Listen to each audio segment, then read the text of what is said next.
At 0842 hours on October 10, 1944, four Nakajima K-43 Hayabusa fighters of the Japanese Army Air Force's 54th Sentai crossed the eastern coastline of Leyte Island at 12,000 feet. Their mission: intercept American fighter bombers attacking Japanese positions around Tacloban Airfield. Flight leader Captain Yukio Shimada, 16 confirmed kills, scanned the cumulus clouds building over the jungle canopy below. The Americans were down there somewhere. What Shimada didn't know was that Major Richard Ira Bong, the 23-year-old Wisconsin farm boy who had already shot down 36 Japanese aircraft, was watching them through the curved plexiglass canopy of his P-38J Lightning from 800 feet above the treetops. Bong's twin-engine fighter, serial number 42103993, carried the name Marge, painted in flowing script below the cockpit. The aircraft's distinctive twin-boom design cast a double shadow across the jungle as he maintained his position in the ground clear, invisible to the Japanese formation above. His wingman, Captain Thomas Buchanan of the 9th Fighter Squadron, held formation 200 yards to his right, both P-38s running at minimal throttle settings to reduce their heat signatures against the jungle backdrop. The Japanese pilots above represented the elite of what remained of Japan's air forces. Each had survived at least 18 months of combat. Each flew with the tactical precision drilled into them at Akano Army Flying School. They understood deflection shooting, energy management, zoom climbs, and split-S reversals. But they had been trained to fight at altitude. Their entire combat doctrine assumed engagements would occur above 8,000 feet, where the thin air favored the lightweight K-43's superior turn radius and climb rate. No instructor at Akano had ever suggested that an American pilot would voluntarily fly a 17,000-pound fighter bomber at treetop height, threading between 180-foot dipterocarp trees at 340 miles per hour. Shimada's element maintained their search pattern, unaware that in the past 97 days, Dick Bong had revolutionized P-38 combat employment in the Pacific. While other American pilots climbed to meet Japanese fighters at altitude, with Zero and Hayabusa held every advantage, Bong had discovered something the Japanese hadn't considered. At extreme low altitude, below 500 feet, the P-38's twin Allison V-1710 engines gave it crushing speed superiority. The denser air at sea level allowed the turbo superchargers to generate 1,600 horsepower per engine. The Lightning could sustain 380 miles per hour at treetop height. The K-43 struggled to maintain 290. More critically, Bong had learned that Japanese pilots, trained for high-altitude combat, became disoriented when forced to fight in the ground clutter. Their depth perception, honed for blue sky engagements, failed them against jungle backdrops. Their turning advantage disappeared when there wasn't room to complete a horizontal arc without hitting trees. At 0843 hours, Shimada's element began a gradual descent toward Tacloban, following standard doctrine to investigate reported American aircraft near the airfield. They descended through 10,000 feet, then 8,000, then 6,000. Bong waited. His thumb rested on the gun button atop his control yoke. The P-38 armament, one 20mm Hispano cannon and 4.5 caliber Browning machine guns were concentrated in the nose, eliminating the convergence problems that plagued wing-mounted guns. At 400 yards, the focused fire pattern measured less than 3 feet in diameter. It could saw a fighter in half. The altimeter in Shimada's cockpit unwound through 4,000 feet. Standard procedure called for leveling off here, maintaining energy for combat maneuvers. But the reported American bombers were supposedly attacking ground targets. The flight needed to go lower. 3,000 feet. 2,000 feet. At 0844 hours, Bong advanced his throttles. The twin Allisons responded instantly. Temperature gauges climbing as the turbo superchargers compressed the thick tropical air into raw power. The P-38 accelerated from 220 to 340 miles per hour in 11 seconds, still hugging the treetops. Buchanan matched the acceleration, maintaining formation discipline despite the jungle canopy flashing past 50 feet below his wings. The geometry was perfect. The Japanese flight, descending at a 30-degree angle, would pass through Bong's gun solution in approximately 40 seconds. They still hadn't seen him. The jungle camouflage paint on the P-38's upper surfaces, dark olive drab with neutral gray undersides, rendered it nearly invisible against the vegetation below. 1,500 feet. Shimada finally spotted movement against the jungle. 2 specks, racing north at impossible speed just above the trees. His mind processed the twin boom configuration instantly. P-38s. But something was wrong.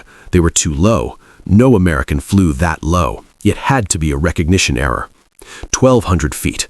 The specks weren't climbing to meet them. They were maintaining altitude, perhaps 300 feet above the jungle, boring straight in like guided missiles. Shimada's combat instincts, honed through 4 years of war, screamed a warning, but his training couldn't process the tactical situation. P-38s didn't fight at treetop height. They climbed to altitude where their turbo supercharges gave them an advantage in the thin air. This made no sense. 1,000 feet. Shimada could see details now. The distinctive twin tails, the central nacelle, the concentrated gun package in the nose. The lead P-38 was closing at a combined speed of nearly 500 miles per hour. The geometry was catastrophic. His flight was descending directly into the American's gun envelope with no room to maneuver. At 0844 hours and 30 seconds, at a range of 425 yards, Dick Bong opened fire. The concentrated stream from 5 guns created a rope of tracers that connected the P-38's nose to Shimada's wingman, Lieutenant Yamada. The burst lasted 1.8 seconds. 47 rounds of .50 caliber armor-piercing incendiary mixed with 9 20mm high-explosive shells. Yamada's P-43, built for lightness with no armor plate and self-sealing fuel tanks removed to save weight, disintegrated. The left wing separated first, fuel spraying from severed lines. The fuselage, suddenly asymmetric, snap-rolled violently to the right, just as the fuel ignited. The explosion scattered burning aluminum across a quarter-mile of jungle. Shimada broke left instinctively, pulling 6 Gs in a desperate attempt to reverse course. But at 900 feet altitude in a descending turn, physics became his enemy. The K-43 needed at least 800 feet to complete a 180-degree turn at this speed. He had perhaps 400 feet before hitting the trees. Bong ignored Shimada. The second element of K-43s, 600 yards behind the leader, had seen Yamada explode. Both pilots yanked their sticks back, attempting to zoom climb back to altitude where they could maneuver. It was exactly what Bong expected. Japanese pilots always went vertical when surprised. It was doctrine. But zoom climbs from low altitude were pure energy management. The K-43 at 290 miles per hour could perhaps gain 2,000 feet before stalling. The P-38 at 380 miles per hour with 3,200 horsepower pulling it skyward could triple that. Bong pulled his control yoke back smoothly, not violently. The P-38's nose rose through 30 degrees, then 45, then 60. G-forces crushed him into his seat. 4 Gs, then 5, then 6. His vision tunneled as blood drained from his brain, but his hands remained steady on the controls. The pursuing K-43s, lighter and more agile in sustained turns, couldn't match the P-38's brutal vertical acceleration. They fell behind, their zoom climbs topping out at 2,800 feet, while Bong blasted through 4,000, still climbing.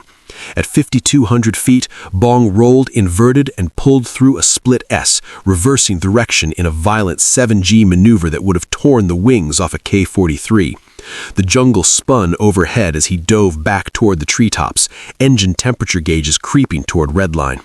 The 2 K-43s from the second element, having stalled at the top of their zoom climbs, were recovering, noses dropping as they regained airspeed. They never saw him coming from above and behind. At 0845 hours and 12 seconds, Bong's gun sight settled on the trailing K-43. Range 275 yards and closing. The Japanese pilot, Lieutenant Suzuki, was still recovering from his stall. airspeed building through 180 miles per hour, nose dropping toward the jungle. He never checked his 6 o'clock high. No American pilot had ever bounced K-43s from above after starting an engagement at treetop height. It wasn't in any tactical manual. The burst lasted 1 second. 26 rounds of .50 caliber converged on the cockpit area. The armor-piercing incendiary rounds, designed to penetrate 18 millimeters of face-hardened steel at 200 yards, punched through the K-43's 1.5 millimeter aluminum skin like tissue paper. Suzuki died instantly. The fighter, suddenly pilotless, continued its dive into the jungle canopy, disappearing in a fountain of shattered trees and aviation fuel. 2 down. 6 seconds had elapsed since first contact.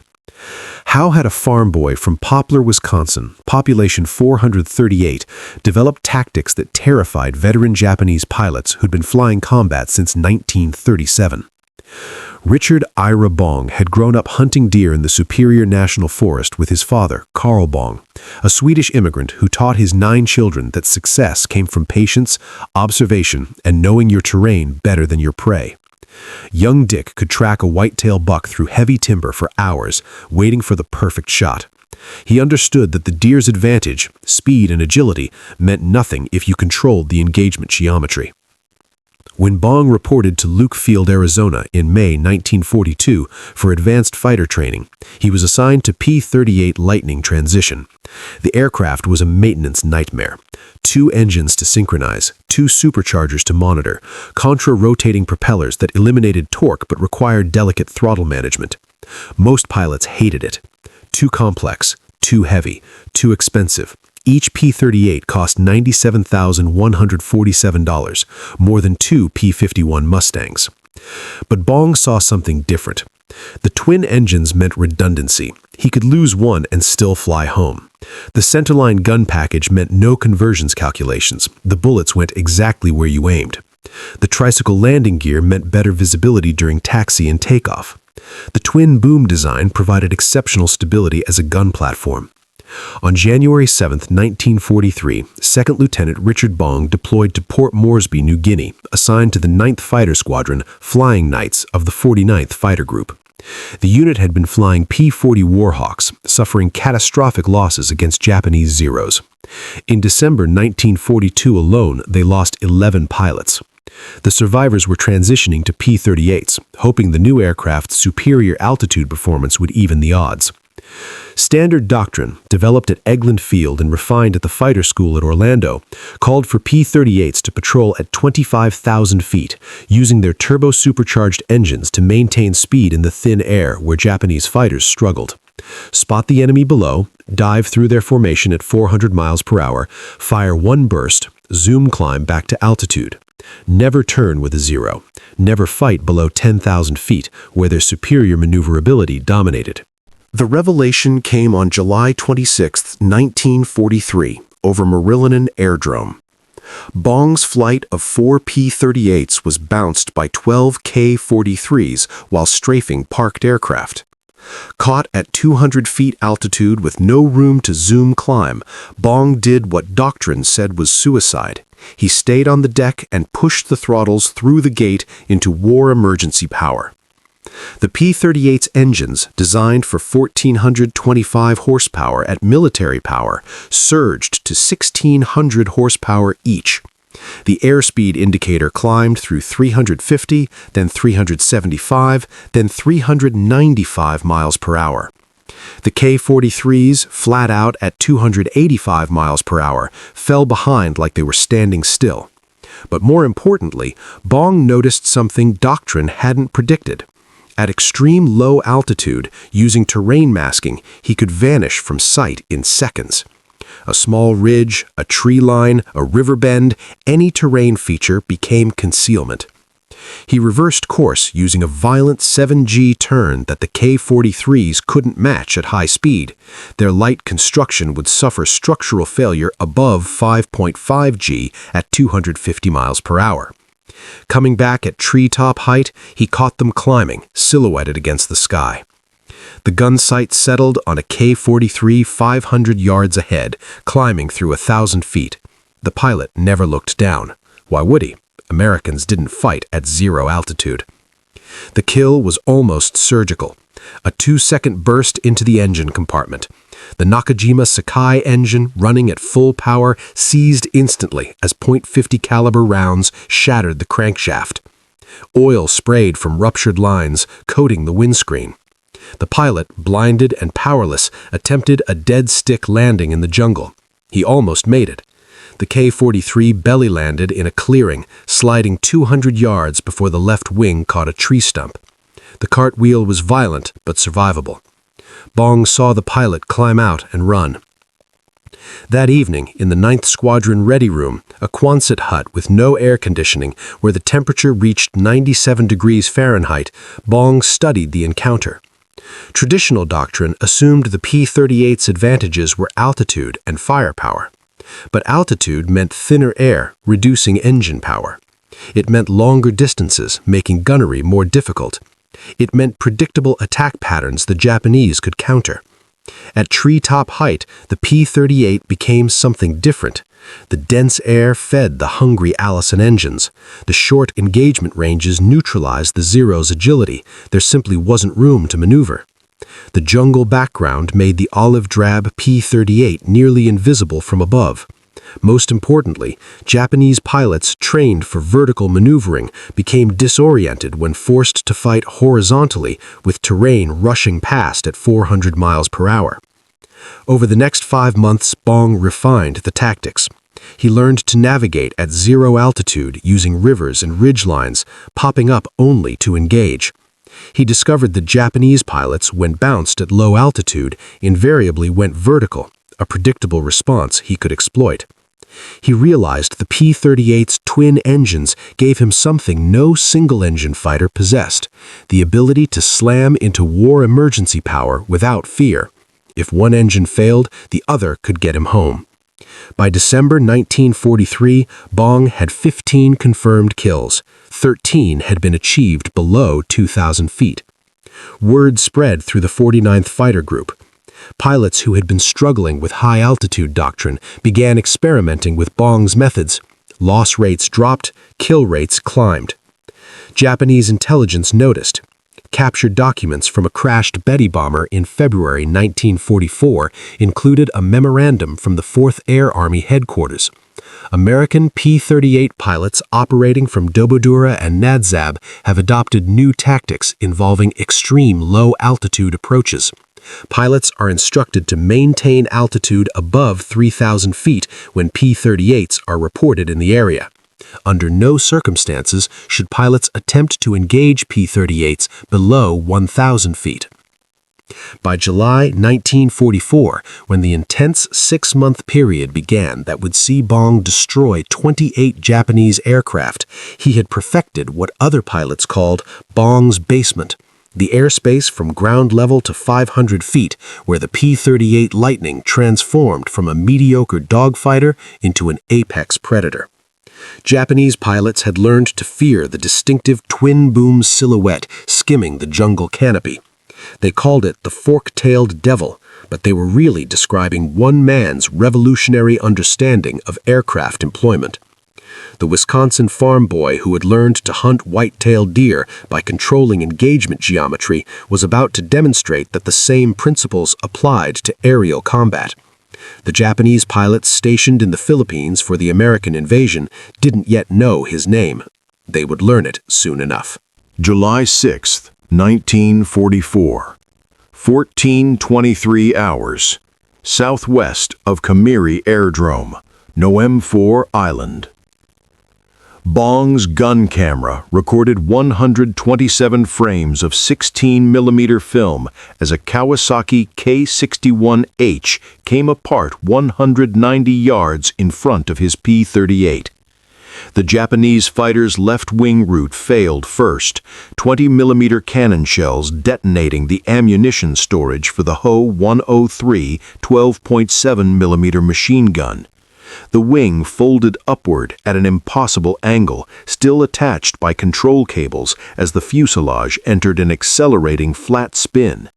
Frame 094 captured the pilot's canopy separating. Frame 095 showed the pilot himself, arms spread, tumbling free at 800 feet altitude, too low for his parachute to deploy. Kill number 21, the first of what would become the most devastating 6-month streak in American fighter aviation. The morning intelligence brief at Makmur Airdrome, Biak Island, had identified increased Japanese fighter activity over Noem-4 as the enemy attempted to reinforce their garrison before the American invasion scheduled for July 2nd. Colonel George Walker, commanding the 49th Fighter Group, assigned Bong to lead a 4-ship fighter sweep. Standard mission, except Bong had stopped flying standard missions months ago. Instead of climbing to 20,000 feet for the 180-mile flight to Noem-4, Bong led his flight at 300 feet, wave-hopping across the Seram Sea. Fuel consumption at low altitude was brutal. The dense air created massive parasitic drag on the P-38's broad wings. The Lightnings were burning 180 gallons per hour per engine at this altitude and power setting, compared to 65 gallons per hour at economical cruise at 20,000 feet. But Bong had calculated precisely. Noem-4 and back was 360 miles. Combat reserve of 20 minutes. The P-38J's internal fuel capacity of 410 gallons gave him exactly 38 minutes over target. Lieutenant Joseph Forster, flying Bong's wing, would later testify at the kill confirmation board. Major Bong approached Noem-4 from the northeast at approximately 50 feet above the water. No radar could have detected us against the sea return. We made landfall doing 340 indicated, pulled up to clear the coastal palms, then dropped back down to 200 feet to rain clearance. I've never seen anyone fly that low, that fast, for that long. Japanese radar at Kamiri, a modified Type 3 Mark IV Model 1 set with a maximum range of 130 miles, never detected them. The first indication of American presence came when Sergeant Akira Tanaka, manning a 25mm Type 96 anti-aircraft gun, spotted 4 P-38s flash past his position at eye level, already inside minimum engagement range. He would later tell interrogators he could see the pilots' faces through the canopies. 3 K-61s of the 68th Sentai were conducting landing pattern work at Kamiri, practicing emergency procedures for hydraulic failures. The flight leader, Captain Matsumoto, had his landing gear extended, simulating manual pump procedures at 900 feet altitude when Bong's flight erupted from behind a ridgeline 1,000 yards behind him. The engagement geometry was devastating. Matsumoto, at 140 miles per hour with gear down, had no energy to maneuver. His wingmen, stepped up at 1,200 and 1,500 feet, were equally slow, maintaining formation with their leader. Bong's flight, closing at 380 miles per hour, covered 1,000 yards in 5.8 seconds. Bong fired at 300 yards. The concentrated 5-gun package pumped out 6,000 rounds per minute combined rate of fire. At this range, the cone of fire was less than 18 inches in diameter. 43 rounds struck Matsumoto's K-61 in 1.3 seconds. The Japanese fighter, despite its armor plate and self-sealing tanks superior to the K-43, couldn't absorb that concentration of firepower. The engine block split, pistons punched through the cowling, burning oil sprayed across the windscreen. Matsumoto had 1 second to react. He pulled the gear release handle, dumping hydraulic pressure to raise the landing gear, and shoved the stick forward, diving for the tree line. It might have worked against any other American pilot. The K-61 could outdive a P-38 in the initial acceleration, but Bong had seen this maneuver 17 times in the past year. Japanese pilots always went down when hit, hoping to force overshoots or create ground collision scenarios. Bong rolled inverted and pulled, executing a split C at 400 feet altitude that grayed his vision from the 7.5 G load. The P-38 emerged from the maneuver 180 degrees reversed, 50 feet above the trees, closing on Matsumoto's smoking K-61 from dead astern. The second burst lasted half a second, 12 rounds of .50 caliber. The K-61's tail section separated completely. The aircraft pitched straight down and impacted the jungle 200 yards short of Camiri's runway threshold. Kill number 22. Elapsed time, 11 seconds.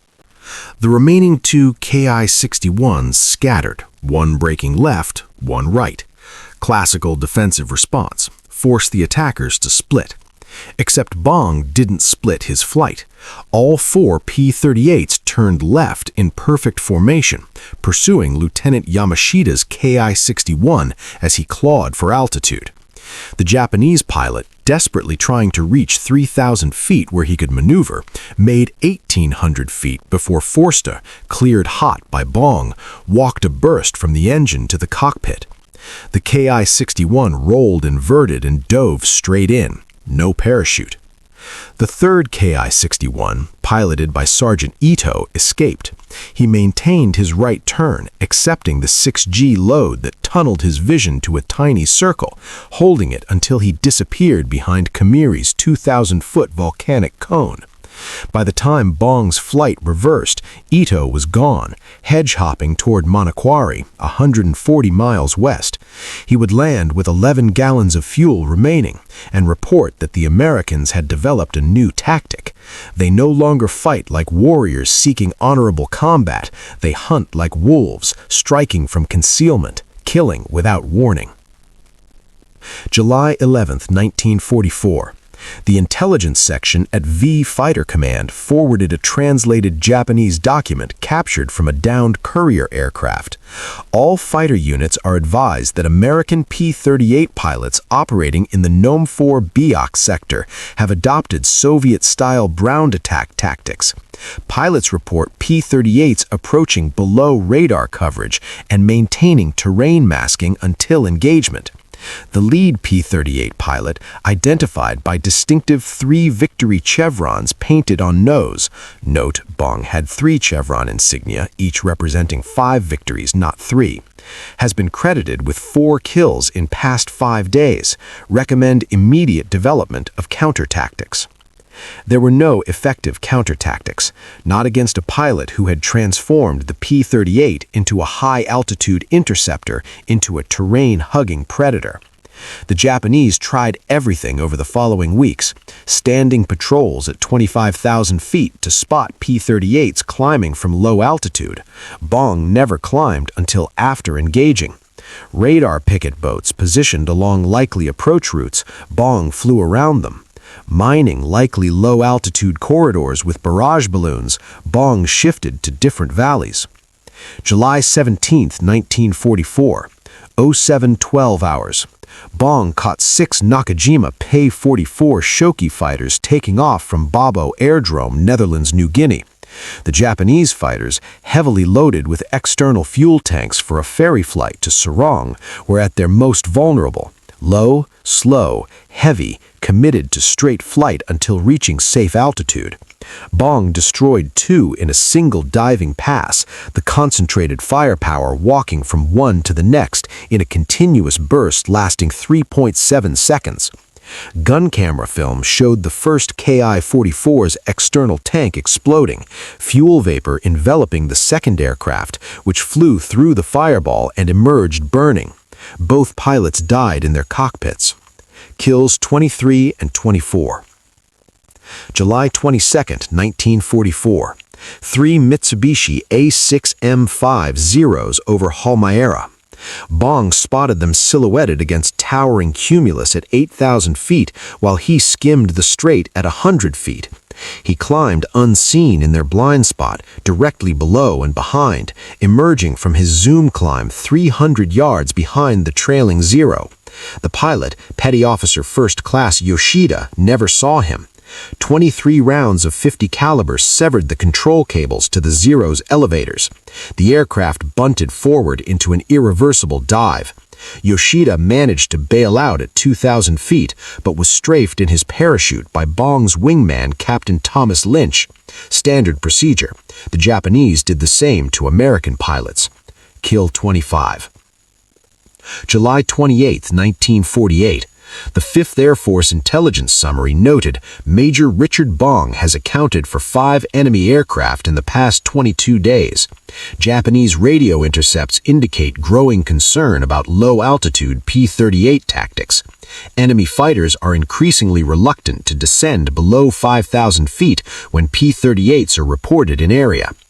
But the mathematics were inexorable. The Japanese had to descend to attack American bombers hitting their airfields. They had to descend to land.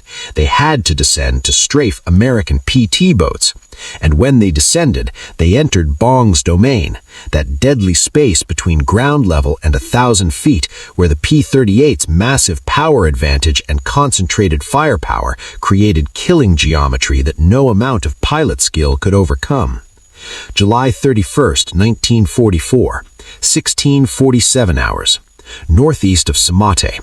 2 K-43s returning from an unsuccessful bomber interception, low on fuel, descending through 2,000 feet for approach to their forward strip. Bong had been waiting for 47 minutes, orbiting at 50 feet below a cloud bank, monitoring the Japanese radio frequency. He heard the tower clear them for landing. The geometry developed perfectly. The Ki-43s would pass 500 feet directly above him. He climbed vertically through the cloud, bursting into clear air 100 yards behind the trailing Ki-43. The Japanese pilot saw Bong's P-38 emerge from the clouds like a breaching whale and broke hard right, pulling vapor trails from his wingtips. But at 160 miles per hour approach speed, the Ki-43 couldn't generate enough G-force to evade. Bong's burst caught the fighter in the middle of its turn, rounds walking from nose to tail. The pilot, Lieutenant Fukuda, was hit by 3 .50 caliber rounds. He lived long enough to radio lightning, clouds, below, before his aircraft rolled inverted and crashed into Samate Bay. Kill 26. 6 kills in July. The Wisconsin farm boy was just getting started. August would be worse for the Japanese. Much worse. August 4, 1944. 06:23 hours. Manokwari Harbor, Netherlands, New Guinea. Lieutenant Colonel Ichiji Sugita, commanding officer of the 26th Air Regiment with 27 confirmed kills, stood beside his Kawasaki K-61 studying a mimeographed bulletin from 4th Air Army headquarters. The paper, damp with tropical humidity, contained sketches of American P-38 attack profiles observed over the past month. Every diagram showed the same pattern: treetop approach, violent vertical maneuver at point-blank range, devastating firepower concentration, immediate return to ground level. "They're using our own tactics against us," Sugita told his operations officer, Major Yamamoto. In China, Japanese pilots had perfected hedge-hopping attacks against Soviet I-16s, but those were desperate improvisations by inferior aircraft. The P-38 was superior in every performance metric. Why would American pilots voluntarily surrender their advantages? Sugita would get his answer in 17 minutes. 4 P-38s of the 9th Fighter Squadron, Bong leading, with Captain Richard Ellis, Lieutenant Walter Dinn, and Lieutenant Francis Lent, approached Manokwari from the southwest at 75 feet above the Bentuni River. They had launched from Oe Island at 04:48 hours, flying 175 miles in complete radio silence. Bong navigated by memorized terrain features: the distinctive S-bend in the river 40 miles from target, the 800-foot limestone ridge that marked the turn point, the mangrove swamp that extended to Manokwari's perimeter. The Japanese had positioned 6 K-61s at 8,000 feet as high cover, specifically to catch low-flying P-38s. But Bong had anticipated this. Instead of approaching the airfield directly, he led his flight 10 miles past Manokwari, then doubled back from the east, the direction the Japanese considered secure, toward their own territory. The morning sun, 15 degrees above the horizon, blinded any observer looking eastward. Sugita was conducting his morning pre-flight inspection when Sergeant Nakamura shouted from the control tower, "Lightning fighters, eastern perimeter, on the deck." The 4 P-38s crossed Manokwari's boundary at 380 miles per hour, 50 feet above the kunai grass. Sugita sprinted for his aircraft, but immediately realized the futility. His K-61 needed 90 seconds to start, another 40 seconds to reach takeoff position. The P-38s would complete their attack run in less than 20 seconds. Bong ignored the parked aircraft. He'd learned that destroying planes on the ground, while strategically valuable, earned no kill credits and minimal recognition. Instead, he scanned for airborne targets. The high cover patrol, warned by radio, was diving toward the field, but they were still passing through 4,000 feet, too high to engage. Then movement caught his peripheral vision. A single K-61 on takeoff roll, rotating just as it crossed the runway threshold. The Japanese pilot, Warrant Officer Hayashi, had been conducting an engine test. Pure coincidence put him in the air at the worst possible moment. 200 feet altitude, gear retracting, airspeed building through 120 miles per hour. No energy to maneuver, no altitude to dive, no speed to run. Bong's flight path would intersect Hayashi's climb in approximately 6 seconds. The deflection angle was severe, nearly 90 degrees. Most pilots would have passed on the shot, but Bong had fired 18,000 rounds in training, learning to compute deflection instinctively. The K-61 would travel 300 feet in the time his bullets covered 800 yards. He offset his aim point 3 aircraft lengths ahead of Hayashi's nose. The burst lasted 1.1 seconds, 38 rounds of .50 caliber, 7 rounds of 20 millimeter. The convergence point swept through space just as Hayashi's K-61 arrived. The Japanese fighter flew into a wall of metal. The propeller separated first, the 3 blades spinning away like thrown knives. The engine suddenly unloaded, over-revved catastrophically. Connecting rods punched through the crankcase. Hayashi, blinded by oil spray, never saw the ground rushing up. Kill 27. August had barely begun. The high-cover K-61s, now passing through 2,000 feet in their dives, faced an impossible choice. Continue diving to engage the P-38s, who would simply accelerate away at low altitude, or zoom climb back to safety, conceding the airspace. 5 of the 6 pilots chose to climb.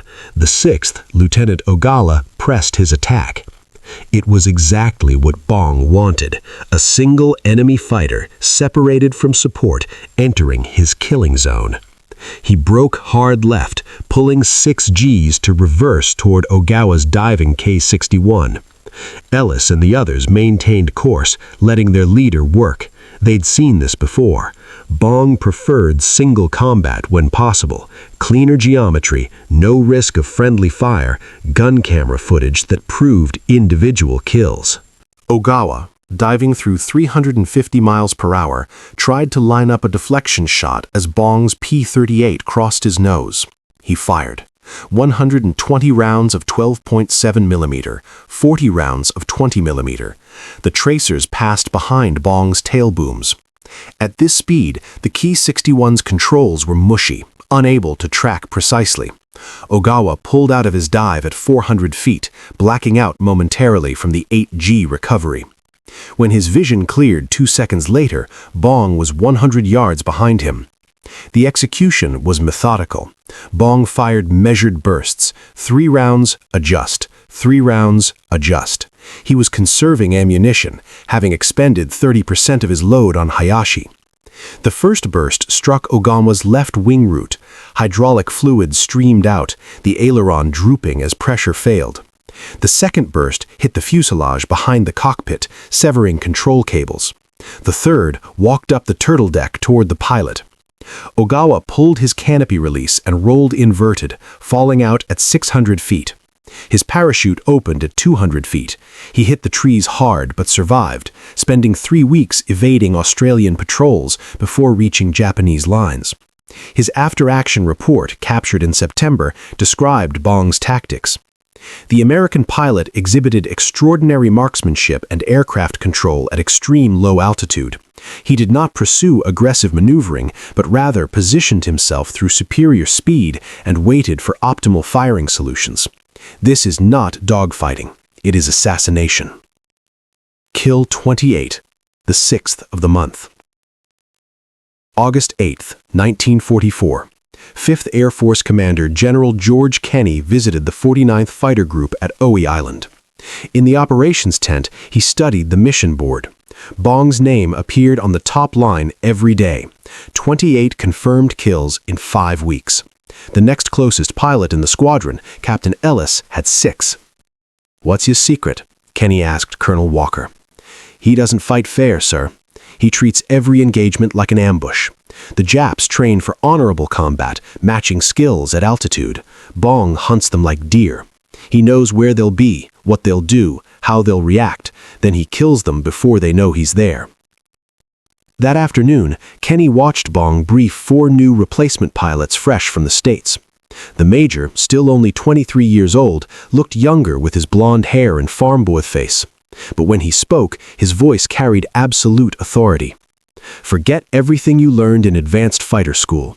The merge, the rolling scissors, the high yo-yo, that's for air shows. Out here, if you're in a turning fight with a 0, you've already failed. We don't dogfight, we execute. Every engagement starts with advantage: altitude, speed, or surprise, preferably all 3. If you don't have advantage, you don't engage. Let them go. There'll be another opportunity in 10 minutes. Second Lieutenant James Peterson, fresh from Williamsfield with 312 hours in P-38s, raised his hand. "Sir, what about pilot honor, matching skills equally?" Bong's expression didn't change. "Lieutenant, the Japanese pilot you're trying to honorably engage has been flying combat since 1937. He has 2,000 hours in type. He can feel his aircraft's energy state through his boots. You have 300 hours. You engage him equally, you die. Period. Your honor is completing the mission and bringing your wingman home. Everything else is Hollywood bullshit." August 11th, 1944. 15:37 hours. Cape San Sapor.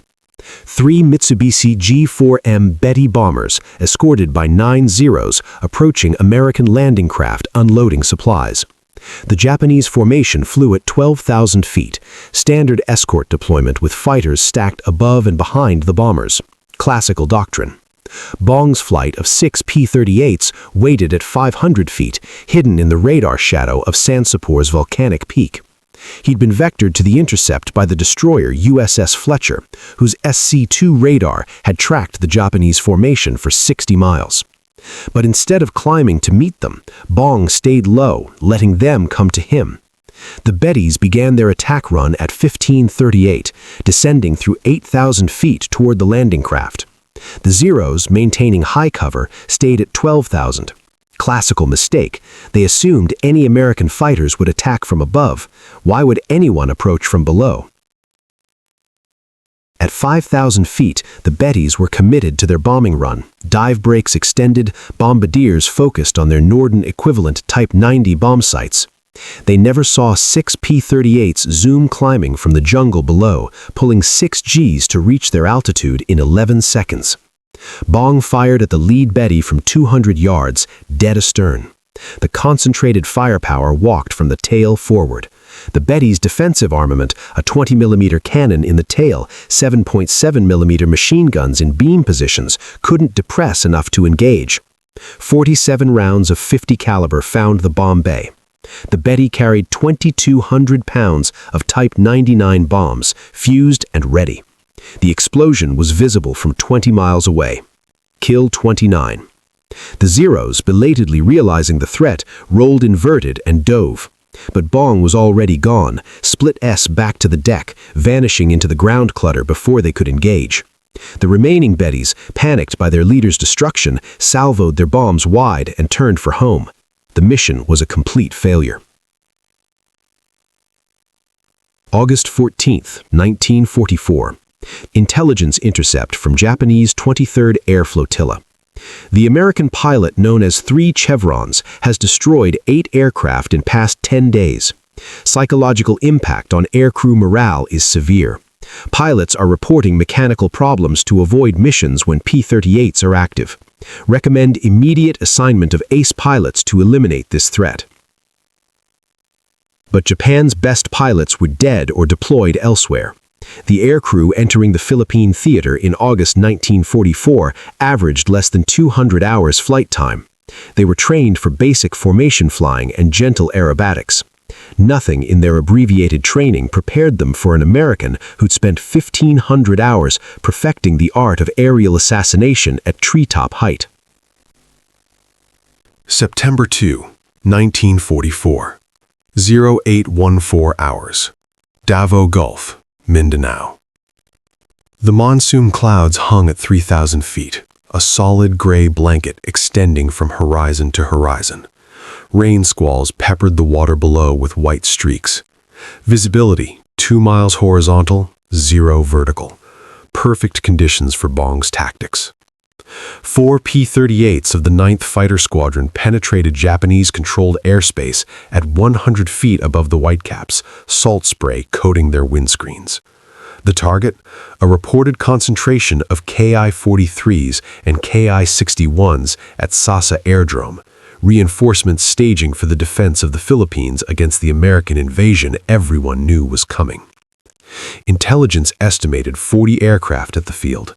Anti-aircraft defenses included 12 25mm Type 96 guns, 4 75mm Type 88 batteries, and overlapping fields of fire from at least 30 7.7mm machine guns positioned around the perimeter. Bong had studied the reconnaissance photographs for 2 hours the previous night. The airfield's single runway ran northeast-southwest, paralleling the coastline. Japanese fighters typically departed to the northeast, climbing over Davao Gulf before turning inland. If he approached from the east, emerging from the rain squalls over the water, he could catch aircraft on takeoff at their most vulnerable moment. The flight made landfall at 0819, crossing the beach 400 yards south of Sasa's perimeter. The anti-aircraft crews never saw them. The low cloud ceiling created a visual floor at 3,000 feet, making detection from above impossible. The rain reduced horizontal visibility to 1,200 yards, giving the AA gunners less than 4 seconds to acquire, track, and engage aircraft traveling at 380 miles per hour. Then, Bong's luck ran out. A single Ki-61, serial number 5424, was conducting a low-altitude familiarization flight above Davao Gulf.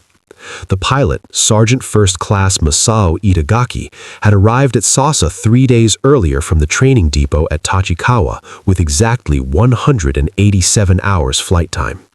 His flight instructor had recommended additional training before combat assignment, but replacement losses had grown so severe that anyone who could get a fighter off the ground was considered mission ready. Itagaki was practicing cloud penetration procedures at 2,800 feet when he spotted 4 twin-engine aircraft skimming the water below. American. P-38s. The forked-tailed devils his instructors had warned him about. His radio was already set to the air defense frequency. He keyed the transmitter. 4 P-38s, southeastern approach, altitude 0, heading northwest towards Sasa. The warning reached the alert fighters at 0820. 8 Ki-43s of the 33rd Sentai, already at cockpit standby, began immediate engine starts. The first pair was rolling for takeoff by 0821. Bong heard the Japanese transmission. The 9th Fighter Squadron had been monitoring enemy radio frequencies for months, and while none of the pilots spoke Japanese, the panic in Itagaki's voice was unmistakable. The element of surprise was gone. Standard Doctrine called for aborting the mission. Pressing an attack against alerted defenses multiplied risk exponentially, but Bong calculated differently. The alert fighters needed at least 90 seconds to reach flying speed and another 60 seconds to climb to engagement altitude. If he accelerated to maximum speed, he could reach the airfield in 75 seconds, catching at least some of the enemies still on the ground. Flight, push it up, maximum power. The 4 P-38s accelerated through 400 miles per hour, engine temperatures climbing into the yellow arc. Fuel consumption doubled. At this power setting, they had perhaps 35 minutes of flight time remaining. 0822 hours. The lead pair of Ki-43s lifted off Sauce's runway, gear retracting, propellers clawing for altitude. Behind them, 6 more were in takeoff roll. At the dispersal revetments, ground crews frantically pulled camouflage netting from another 12 aircraft. Bong's windscreen filled with the image of the climbing Ki-43s. Range, 600 yards. Angle, 30 degrees off nose, climbing through his altitude. For 2 seconds, they would be perfectly silhouetted against the gray clouds. After that, they would have altitude and could dive on his formation from above. He fired at 500 yards, walking the burst upward to compensate for the target's climb angle. The Ki-43's pilot, Lieutenant Fujita, had exactly 340 hours flight time. He had scored 2 confirmed kills over New Guinea, both against P-40s that had made the mistake of turning with him. He had never faced a P-38 at point-blank range. The 20mm shells arrived first, their higher velocity giving them a flatter trajectory. 2 rounds struck the Ki-43's engine cowling, detonating against the Nakajima H-115 engine's reduction gear housing. The propeller suddenly unloaded, over-revved as the gearing failed. Fragments of magnesium alloy housing tore through the fuel lines behind the firewall. Aviation gasoline, pressurized at 18 psi, sprayed across the engine bay. The fireball consumed the Ki-43 instantly. Fujita died before he could reach his canopy release. The aircraft, transformed into a torch trailing black smoke, continued climbing for another 3 seconds on momentum before rolling inverted and diving into Davao Gulf. Kill 30. Fujita's wingman, Sergeant Ota, broke hard right in pure panic. At 150 miles per hour, climbing with gear still retracting, his aircraft was on the edge of stall. The 5G turn pushed the Ki-43 over the edge. The left wing dropped. Ota stomped opposite rudder, trying to recover, but the ground was too close. The wingtips struck first, cartwheeling the fighter across 200 yards of kunai grass. The fuel tanks ruptured on the second impact. Ota was still alive when the fire reached him. Not a kill. Bong's gun camera recorded no hits, but the aircraft was just as destroyed. 0823 hours. 6 Ki-43s in the air, climbing in pairs to 2,000 feet. 12 more taxiing toward the runway. 4 P-38s boring in at 400 miles per hour. The anti-aircraft batteries opened up, 75mm shells creating black puffs at 1,500 feet, too high, the gunners failing to adjust for the Americans' treetop approach. Bong ignored the airborne fighters. He'd deal with them after the strafing pass. Instead, he dove for the runway, where 5 Ki-43s were lined up for takeoff, propellers spinning, pilots waiting their turn. The first aircraft exploded as 250 rounds of .50 caliber converged on its cockpit. The second took a burst through the engine, shedding its propeller and rolling off the taxiway. The third, piloted by Captain Tanaka with 14 kills, slammed his throttle forward, trying to reach flying speed before Bong's guns found him. He almost made it. The P-38 flashed past just as his wheels left the ground, Bong's final burst of the pass catching the tail section. Control cables severed. Tanaka, 50 feet in the air with no elevator authority, watched the trees at the end of the runway fill his windscreen. The impact was survivable. The fire was not. Kill 31. Bong's airspeed bled off during the strafing pass, down to 280 miles per hour as he pulled up from the runway. The 6K-43s, now at 3,000 feet with altitude advantage, rolled into their attack runs. For the first time in months, Bong was at an energy disadvantage. Lower, slower, with enemy fighters above him. If you want to see how Bong survived the next 3 minutes, hit that subscribe button right now.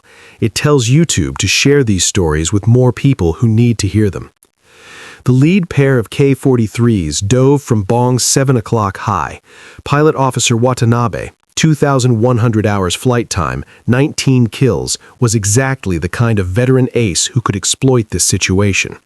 He'd been hunting P-38s since 1942 and understood their weaknesses: marginal climb rate compared to Japanese fighters, wide turn radius, poor acceleration from low speed.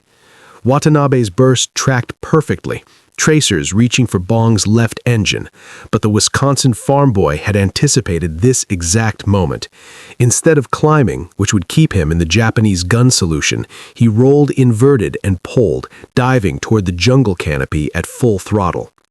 The P-38's twin Allisons, already warm from the strafing run, responded instantly.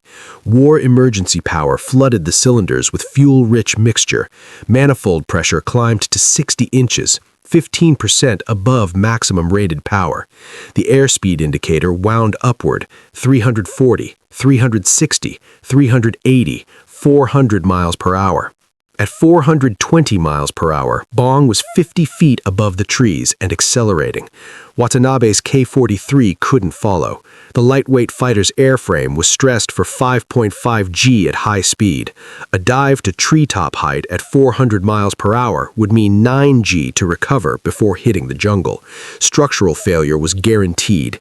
He pulled out at 800 feet, watching the fork-tailed P-38 shrink into the ground clutter. "He's gone," Watanabe radioed. "No visual, no visual." But Bong wasn't gone. He was paralleling the ridgeline 500 yards north of the airfield, masked by trees, bleeding off speed for what came next. At 300 miles per hour, he pulled vertical, zoom climbing through the cloud layer at 6,500 feet per minute. The K-43s, circling at 3,000 feet, searching for his return, were looking down at the jungle. They never thought to look up. Bong emerged from the clouds at 4,200 feet, 800 yards behind Watanabe's element.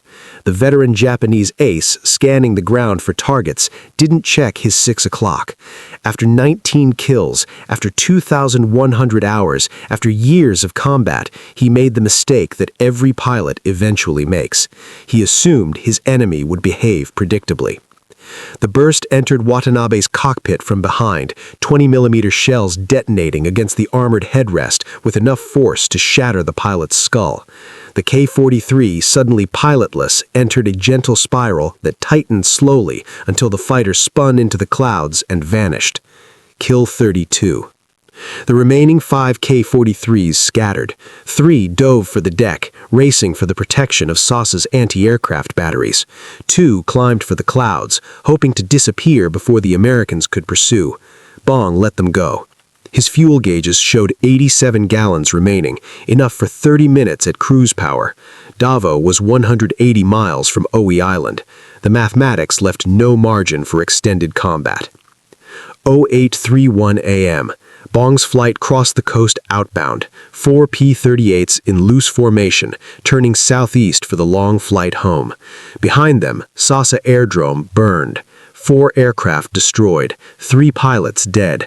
The alert scramble disrupted for at least 2 hours as ground crews cleared wreckage from the runway. The fuel consumption had been brutal. Each P-38 had burned 160 gallons in 17 minutes of combat, but the fuel could be replaced. The dead pilots could not. September 5, 1944. The Japanese Fourth Air Army issued a priority directive to all fighter units in the Philippines and Netherlands, New Guinea. The American P-38 pilot, identified by triple chevron markings, has destroyed 12 aircraft in past 30 days. His tactics rely on terrain masking and vertical attacks from cloud cover. All pilots are instructed to maintain altitude above 8,000 feet when engaging P-38 formations. Under no circumstances should pursuit be attempted below 1,000 feet. The order was operationally useless. How could fighters maintain 8,000 feet when ordered to strafe American landing craft at wave-top height? How could bombers maintain 8,000 feet during their attack runs? How could transport aircraft maintain 8,000 feet when landing at forward strips with no navigation aids? Bong understood this contradiction. He had built his entire tactical approach around the moments when Japanese aircraft had no choice but to descend into his killing zone. September 10, 1944, 13:47 hours. Over the Makassar Strait, two K-21 Sally bombers transiting from Borneo to Amman, flying at 3,000 feet to avoid building cumulus.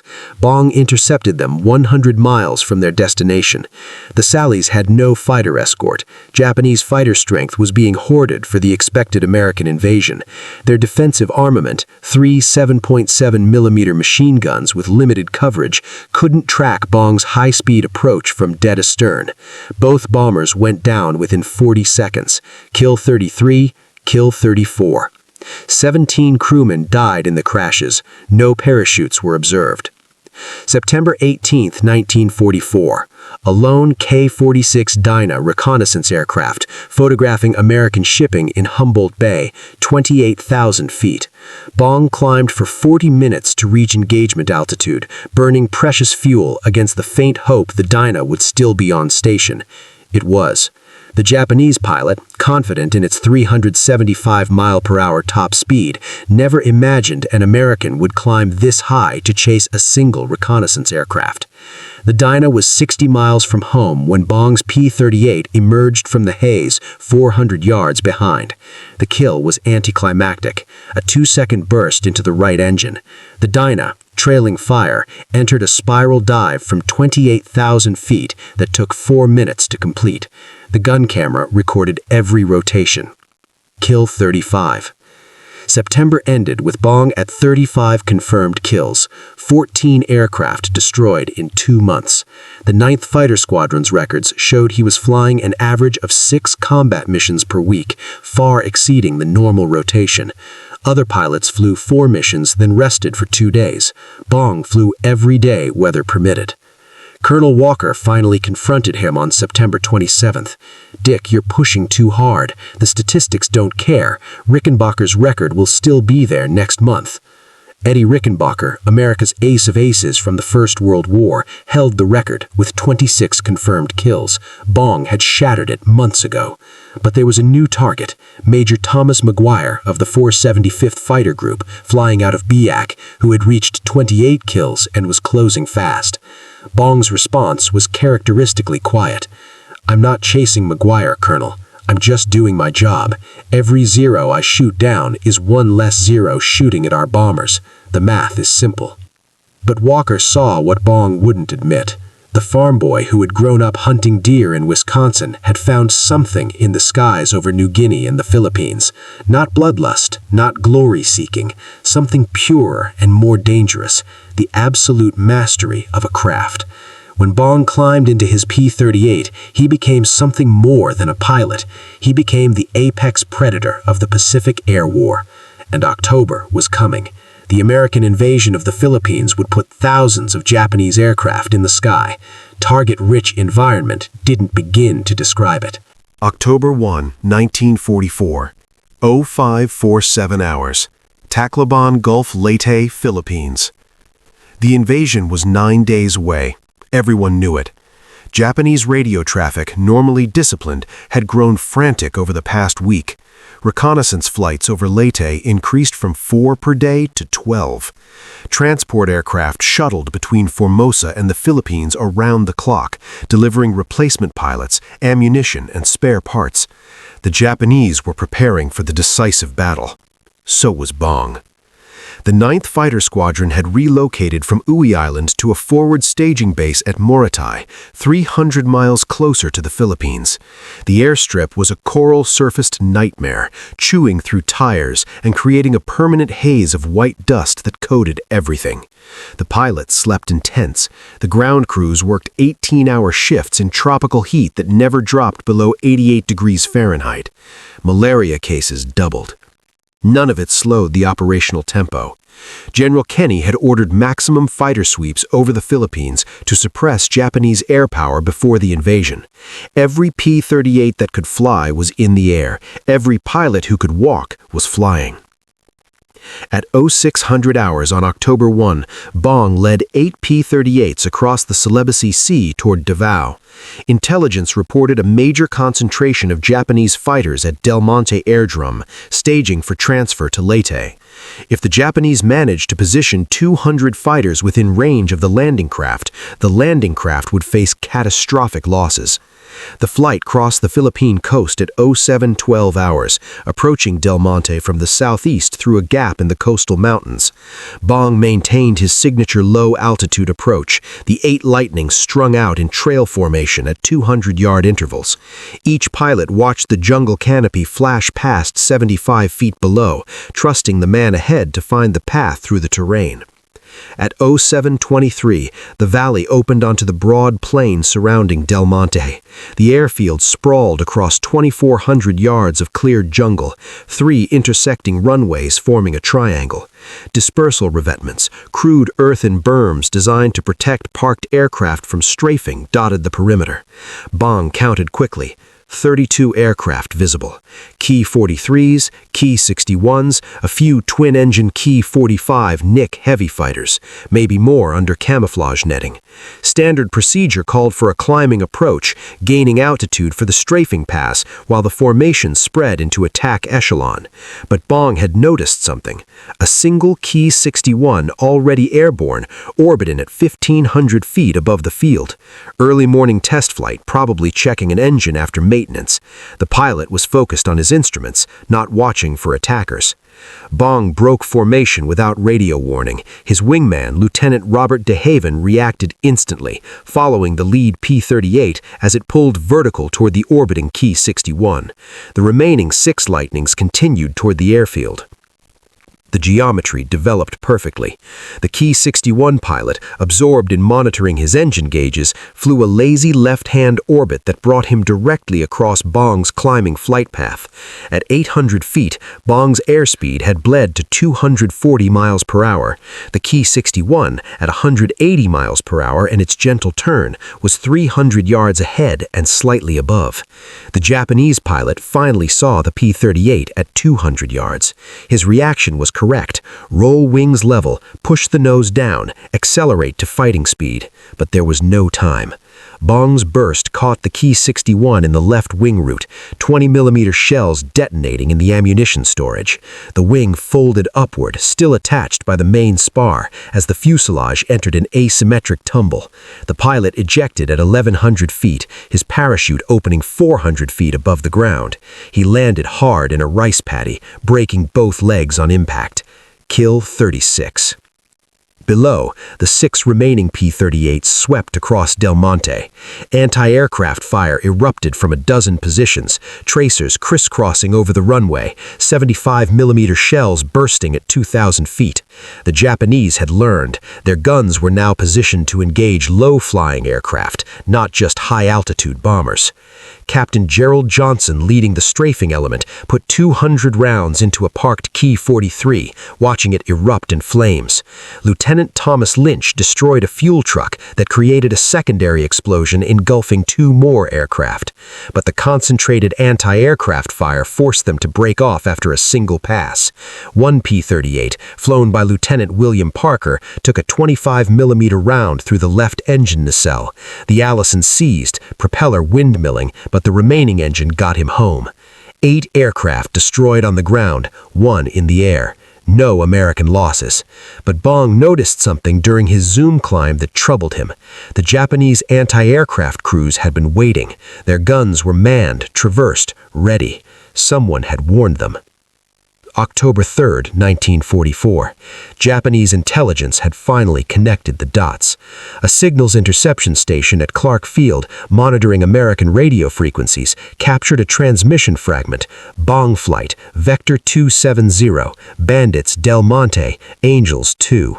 The name Bong was already known from captured documents and prisoner interrogations. Now they had his call sign. Captain Terahiko Kobayashi, the senior intelligence officer for 4th Air Army, prepared a targeting brief. Subject, Major Richard Ira Bong, USAF. Confirmed kills, 36. Aircraft, P-38J Lightning, distinctive triple chevron markings on nose, name Marge in white script, operating from Morotai. Tactical signature, extreme low-altitude approaches, vertical attacks from ground clutter, preferential targeting of climbing and landing aircraft. The brief concluded with an unprecedented recommendation.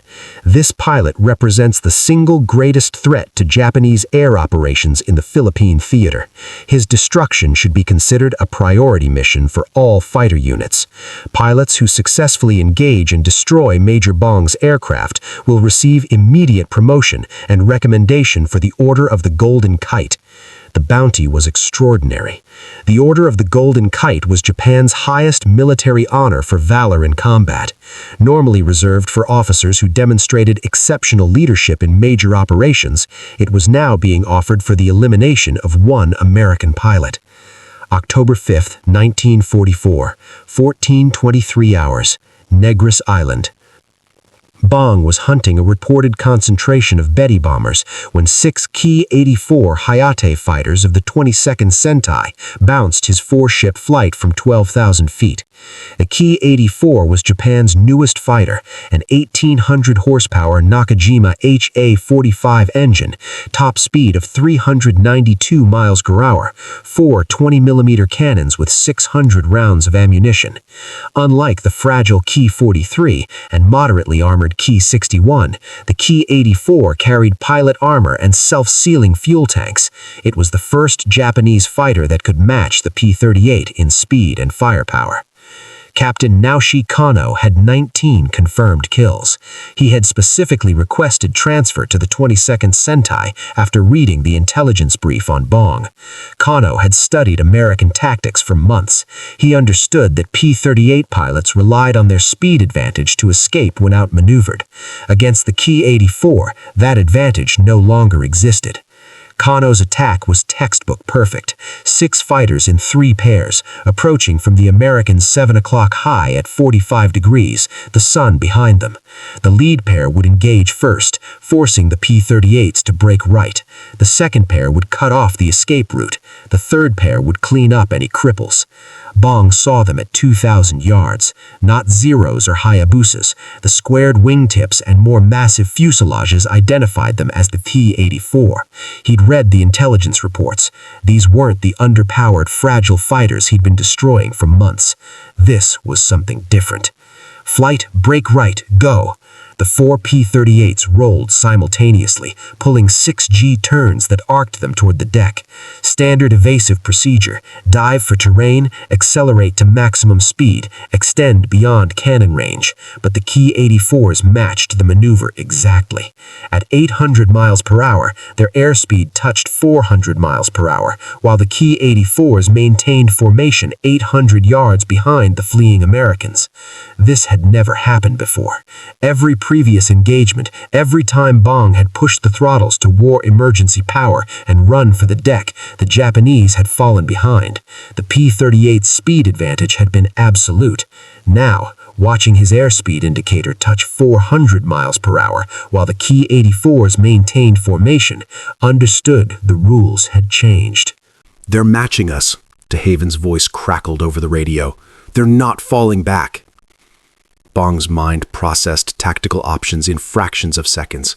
He couldn't outrun them. He couldn't outturn them. The Ki-84 was more maneuverable at any speed. He couldn't outclimb them. The Hayate's power-to-weight ratio exceeded the P-38's. For the first time in 18 months, he faced an enemy that matched him capability for capability.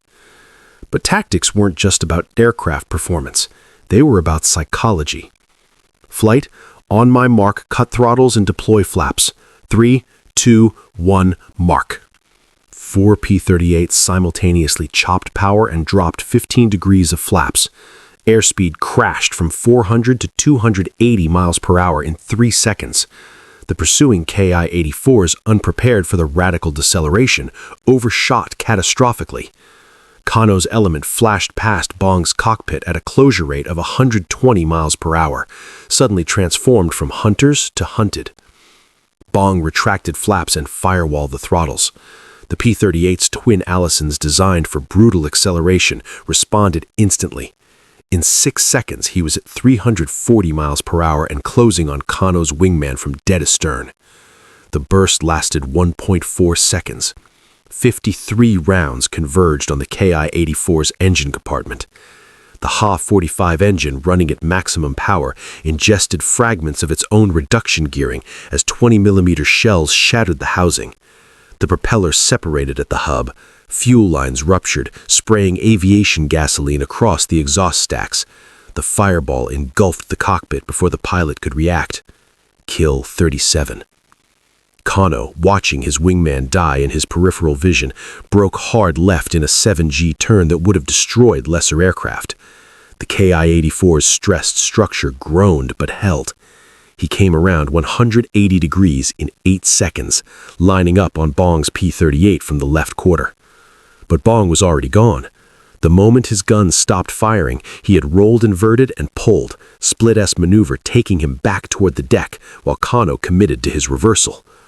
By the time the Japanese ace completed his turn, the American was 800 yards away, accelerating toward a ridgeline that would provide terrain masking. Kano didn't pursue.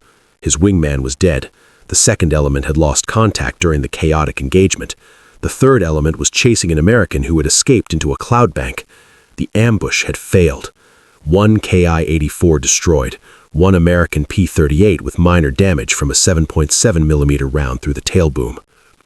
That evening, Kano composed his after-action report. Major Bong's tactical response to our engagement demonstrates exceptional combat awareness. His decision to decelerate rather than accelerate contradicts all established doctrine for P-38 employment. Recommend immediate development of counter-tactics for this specific threat. Note: Major Bong's aircraft was positively identified by triple chevron markings. He is operating in Negros sector. The report reached 4th Air Army headquarters within 24 hours. For the next 4 days, every Japanese fighter patrol over Negros carried specific orders: locate and destroy the P-38 with triple chevrons. October 7, 1944. The Japanese were waiting. Bong's morning mission to Bacolod Airdrome was scrubbed when coast watchers reported unusual fighter activity over the target. Instead of the normal patrol of 4 to 6 aircraft, the Japanese had 16 fighters orbiting at 20,000 feet, Ki-84s, Ki-61s, and Ki-43s in a mixed formation specifically designed to counter Bong's tactics. High cover at 25,000 feet, medium cover at 15,000 feet, low cover at 5,000 feet, and a roving patrol of 4 Ki-84s at 1,000 feet, specifically positioned to catch low-altitude approaches. "They've figured it out," Major Gerald Johnson said during the mission brief. "They've know your playbook. You go low, they're covering low. You go high, they've got you outnumbered 4 to 1. This isn't a random patrol, it's a trap." Bong studied the reconnaissance photographs. The Japanese formation was centered on Bacolod Airdrome, creating an interlocking defensive sphere with no obvious gaps. Every altitude band was covered. Every approach route was watched. The roving Ki-84 patrol at 1,000 feet specifically negated his terrain masking tactics. "Then we don't attack Bacolod," Bong said. "We hit Fabrica instead." Fabrica Airdrome was 40 miles north of Bacolod, a secondary field used for emergency landings and dispersal. Intelligence showed minimal fighter presence, perhaps 4 to 6 aircraft, with no dedicated patrol. The Japanese had concentrated their defensive assets around the main target, leaving the periphery exposed. At 08:15 hours, 4 P-38s crossed the Negros coast 50 miles north of the Japanese trap. Bong's navigation was precise, following the Bago River inland, then cutting south through a mountain pass that kept them below radar detection. They approached Fabrica from the northeast, the direction of minimal threat. 4 Ki-43s were parked at Fabrica, propellers turning, preparing for takeoff. Morning patrol probably, heading south to reinforce the Bacolod defensive sphere. The pilots were focused on their pre-flight checks, not watching the mountain pass 1,000 yards to the north. Bong's first burst caught the lead Ki-43 as its wheels left the ground. The concentrated fire severed the tail section cleanly. The aircraft, suddenly tailless, pitched forward violently and cartwheeled across the runway. The pilot was thrown clear, his body tumbling 200 yards before coming to rest against a fuel drum. He did not move. Kill 38. The remaining 3 Ki-43s scattered, abandoning their takeoff role and veering off the runway to avoid the wreckage. Bong ignored them. Too slow, too dispersed, not worth the ammunition expenditure. Instead, he pulled vertical, zooming to 3,000 feet to scan for the response from Bacolod. It came faster than expected. The 4 KIA-4s of the low patrol, hearing the radio calls from Fabrica, had immediately turned north at maximum speed. They were 12 miles out, closing at 390 miles per hour. Time to intercept, approximately 90 seconds. Flight, Egris Northwest, let's go. The P-38s ran for the coast, hugging the terrain, using every ridgeline and valley for concealment. The Ki-84s pursued for 30 miles before fuel concerns forced them to break off. No contact, no engagement. Bong had exploited the gap in the Japanese defensive scheme, attacked the unprotected target, and escaped before the trap could close. But he understood the success was temporary. The Japanese were learning. Each engagement revealed more about his tactics. Each mission gave them data to refine their countermeasures. The comfortable kill ratios of July and August were becoming harder to achieve. The enemy was adapting. October 9, 1944. Intelligence reported that Admiral Toyota Soimu had issued Combined Fleet Operations Order Number 84, initiating Shogo, the decisive battle plan for the defense of the Philippines. Every available Japanese aircraft in the theater was converging on the Philippines. The American invasion, scheduled for October 20th, would face the largest concentration of Japanese air power since 1942. Tomorrow, October 10th, Bong would fly his 146th combat mission. The target? Japanese fighters staging at Tacloban, Leyte, the exact location where American forces would land in 10 days. Intelligence estimated 40 to 60 aircraft in the immediate area, with another 200 within reinforcement range. The odds were about to get much worse and much better. October 10th, 1944. 05:37 hours. Morotai Island. The pre-dawn briefing room smelled of coffee, mildew, and aviation fuel. 43 pilots of the 49th Fighter Group sat on folding chairs and ammunition crates, studying a reconnaissance photograph tacked to the plywood wall. Tacloban Airdrome, Leyte. 3 runways. Dispersal areas showing at least 35 aircraft. Flak positions marked in red grease pencil. 12 confirmed, another 8 probable. Colonel Walker stood beside the photograph. Gentlemen, this is the primary Japanese fighter concentration for the Leyte defense.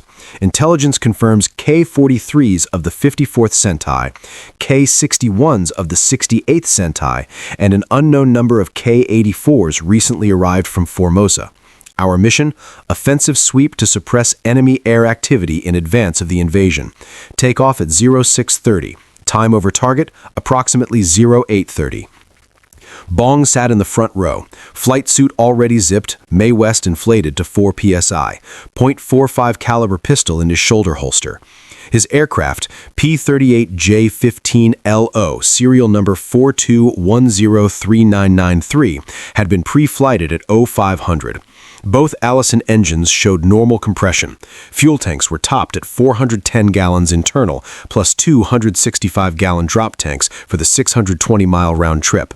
Ammunition, 500 rounds of .5 caliber per gun, 150 rounds of 20 millimeter. Gun harmonization had been verified at 300 yards the previous afternoon. Weather, Walker continued. Scattered cumulus at 8,000 feet, building to broken by 10,000 hours. Visibility 15 miles below the clouds.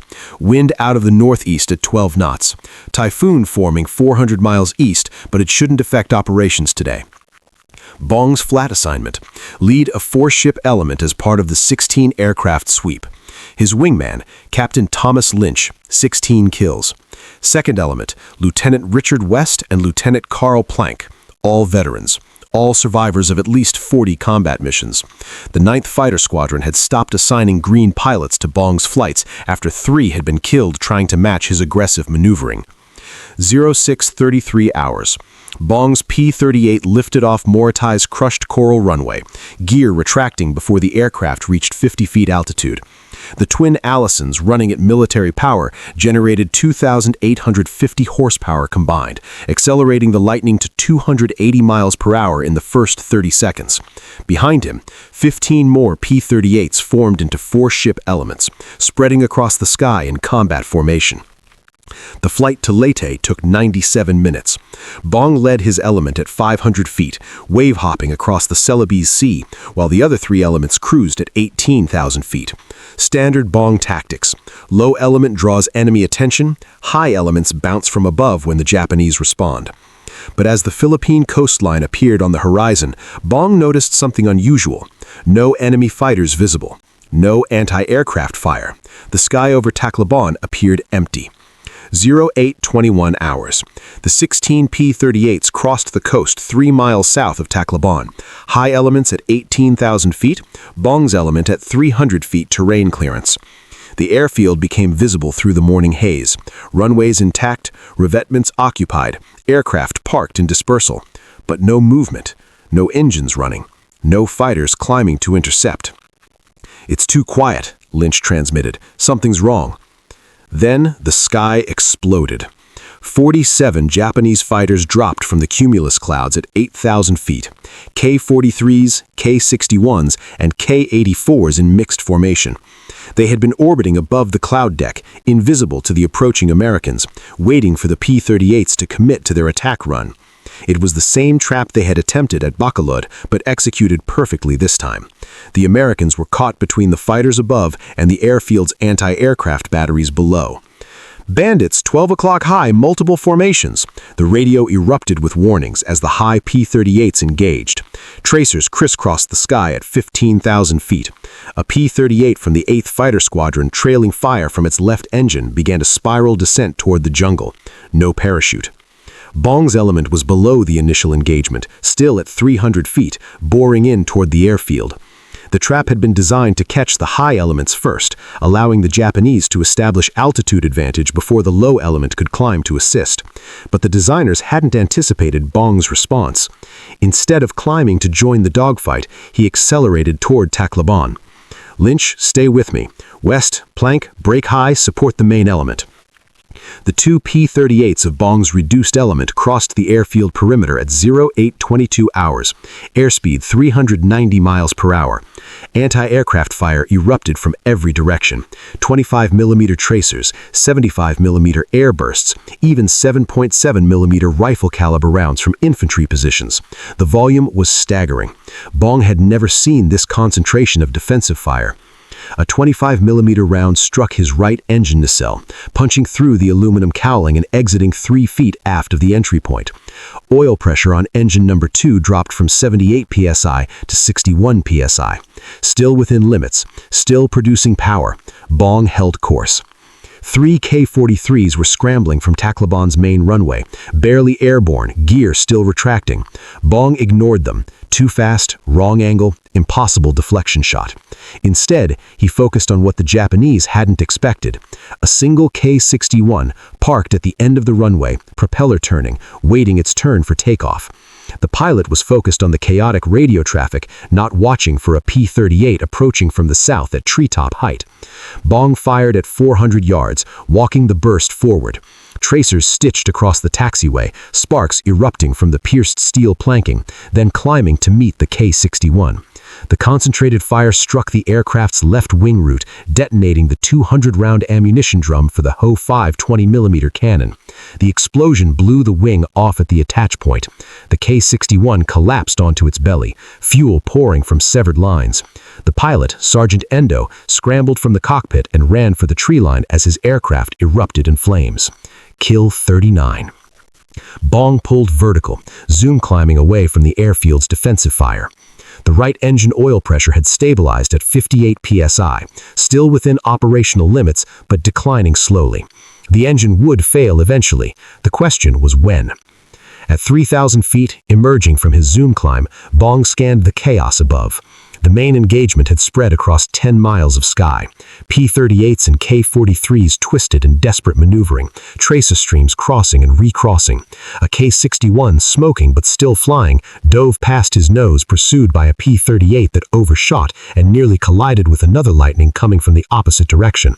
Radio discipline had collapsed into a cacophony of warnings, calls for help, and kill claims. Lynch had stayed with him through the attack run and zoom climb. "Bong, your right engine's trailing smoke." "I see it. Still making power. Stay with me." 4 K-43s, separated from the main engagement, were reforming at 4,000 feet, 1 mile east of Bong's position. They had spotted the wounded P-38 with the smoking engine. In aerial combat, damaged aircraft attracted predators.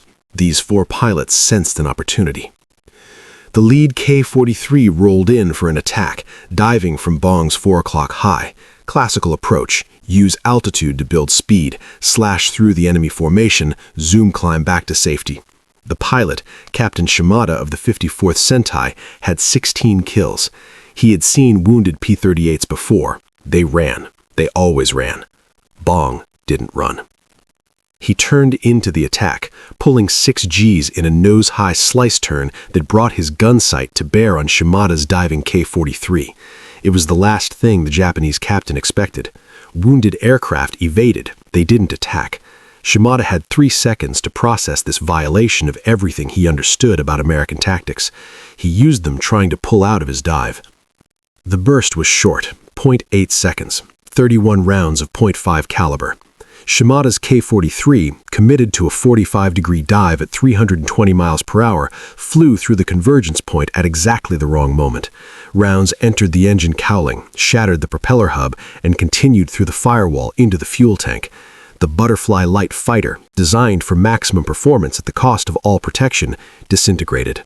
Shimada was dead before the pieces reached the ground. Kill 40. The remaining 3 K-43s of Shimada's flight scattered, but one pilot, Lieutenant Yamada, had trained specifically for this moment. He had studied the intelligence reports on Bong's tactics.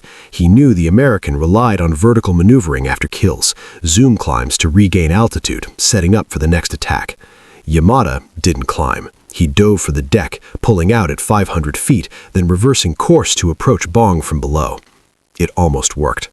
Bong, climbing through 4,500 feet after killing Shimada, felt rather than saw the threat from below. Some instinct, honed through 146 combat missions, made him glance at his rearview mirror at exactly the right moment. Yamada's K-43 was 300 yards behind and 500 feet below, nose pulling up, gun sight tracking toward the P-38's vulnerable belly.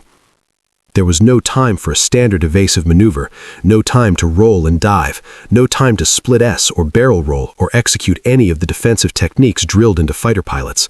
Bong had perhaps 1.5 seconds before Yamada's guns opened fire. He chopped the throttles and pulled the control yoke full back. The P-38 pitched up violently, nose rising through 30 degrees, then 60, then past vertical. The airspeed bled off catastrophically, 280 miles per hour to 220, to 180 to 140. The aircraft was on the edge of stall, hanging on its propellers, tail pointing toward the ground. From Yamada's perspective, the P-38 had simply pivoted in place, transforming from a receding target into a head-on adversary. Yamada fired. His burst passed beneath Bong's aircraft, where the fuselage had been 1 second earlier. Bong's nose fell through the vertical as the P-38 completed its hammerhead stall. For one frozen moment, he looked straight down at Yamada's K-43, 200 yards below, committed to a climbing attack that had suddenly become a fatal mistake. The Japanese fighter was nose high, airspeed bleeding, unable to maneuver. Bong was nose down, accelerating, guns perfectly aligned. The world contracted to the gun sight and the target. Bong pressed the trigger. The 5-gun package erupted, 6,000 rounds per minute concentrated into an 18-inch cone. At 200 yards, the rounds needed 0.14 seconds to reach the target. The burst lasted 1.2 seconds. 120 rounds of .5 caliber, 18 rounds of 20 millimeter. Yamada's K-43 absorbed the fire like a paper lantern absorbing a blowtorch. The first round struck the engine, 20mm shells detonating against the crankcase. Oil sprayed in a black fountain, coating the windscreen, blinding the pilot. The second group of rounds walked down the fuselage, punching through the fuel tank, the cockpit floor, the pilot's seat. Yamada felt the impacts, but processed them as vibration rather than damage, his mind refusing to accept what was happening. The third group of rounds severed the control cables to the tail surfaces. The K-43, suddenly uncontrollable, pitched forward into an accelerating dive. Yamada reached for the canopy release. His right arm wouldn't move. He looked down and saw bone. The K-43 struck the jungle canopy at 340 miles per hour, traveling at a 70-degree angle. The impact compressed the airframe from 28 feet to 6 feet in 0.03 seconds. Nothing recognizable remained. Japanese recovery teams would find the engine 200 yards from the main wreckage, still embedded in a mahogany trunk. Kill 42. Bong's hammerhead maneuver had cost him 2,000 feet of altitude and nearly all his airspeed. He recovered at 2,200 feet, indicating 160 miles per hour. Right engine oil pressure now at 47 psi and dropping. Lynch had stayed with him through the entire sequence, covering his tail but unable to engage. The maneuvering had been too violent, too unpredictable. That was insane. That was absolutely insane. Bong didn't respond. His scan had already found the next target. The two remaining K-43s from Shimada's flight had reformed at 5,000 feet, 800 yards northwest of his position. They were hesitating, circling, clearly uncertain whether to engage the P-38 that had just killed their flight leader and his wingman in less than 90 seconds. Japanese doctrine emphasized numerical advantage. 2-on-1 against a wounded P-38 should have been acceptable odds, but this American had just demonstrated capabilities that didn't appear in any intelligence assessment. At 08:29 hours, the two K-43s turned away, diving for the deck, running for the safety of Tacloban's anti-aircraft umbrella. Bong let them go. His right engine oil pressure had dropped to 31 psi. The engine would seize within minutes. More importantly, his ammunition counters showed 127 rounds of .5 caliber per gun, 38 rounds of 20mm. Enough for one more engagement, maybe two. The primary mission, suppressing enemy air activity, had been achieved. 15 enemy fighters destroyed, 8 probables, countless more damaged. The 49th Fighter Group was reforming for the return flight to Muratoi. Then he saw them. 4 K-43s, low, heading northeast away from Tacloban. They weren't running from the engagement. They were flying purposefully, maintaining formation, ignoring the chaos behind them. Bong tracked their heading, northeast, towards Leyte Gulf, toward the American fleet preparing for the invasion.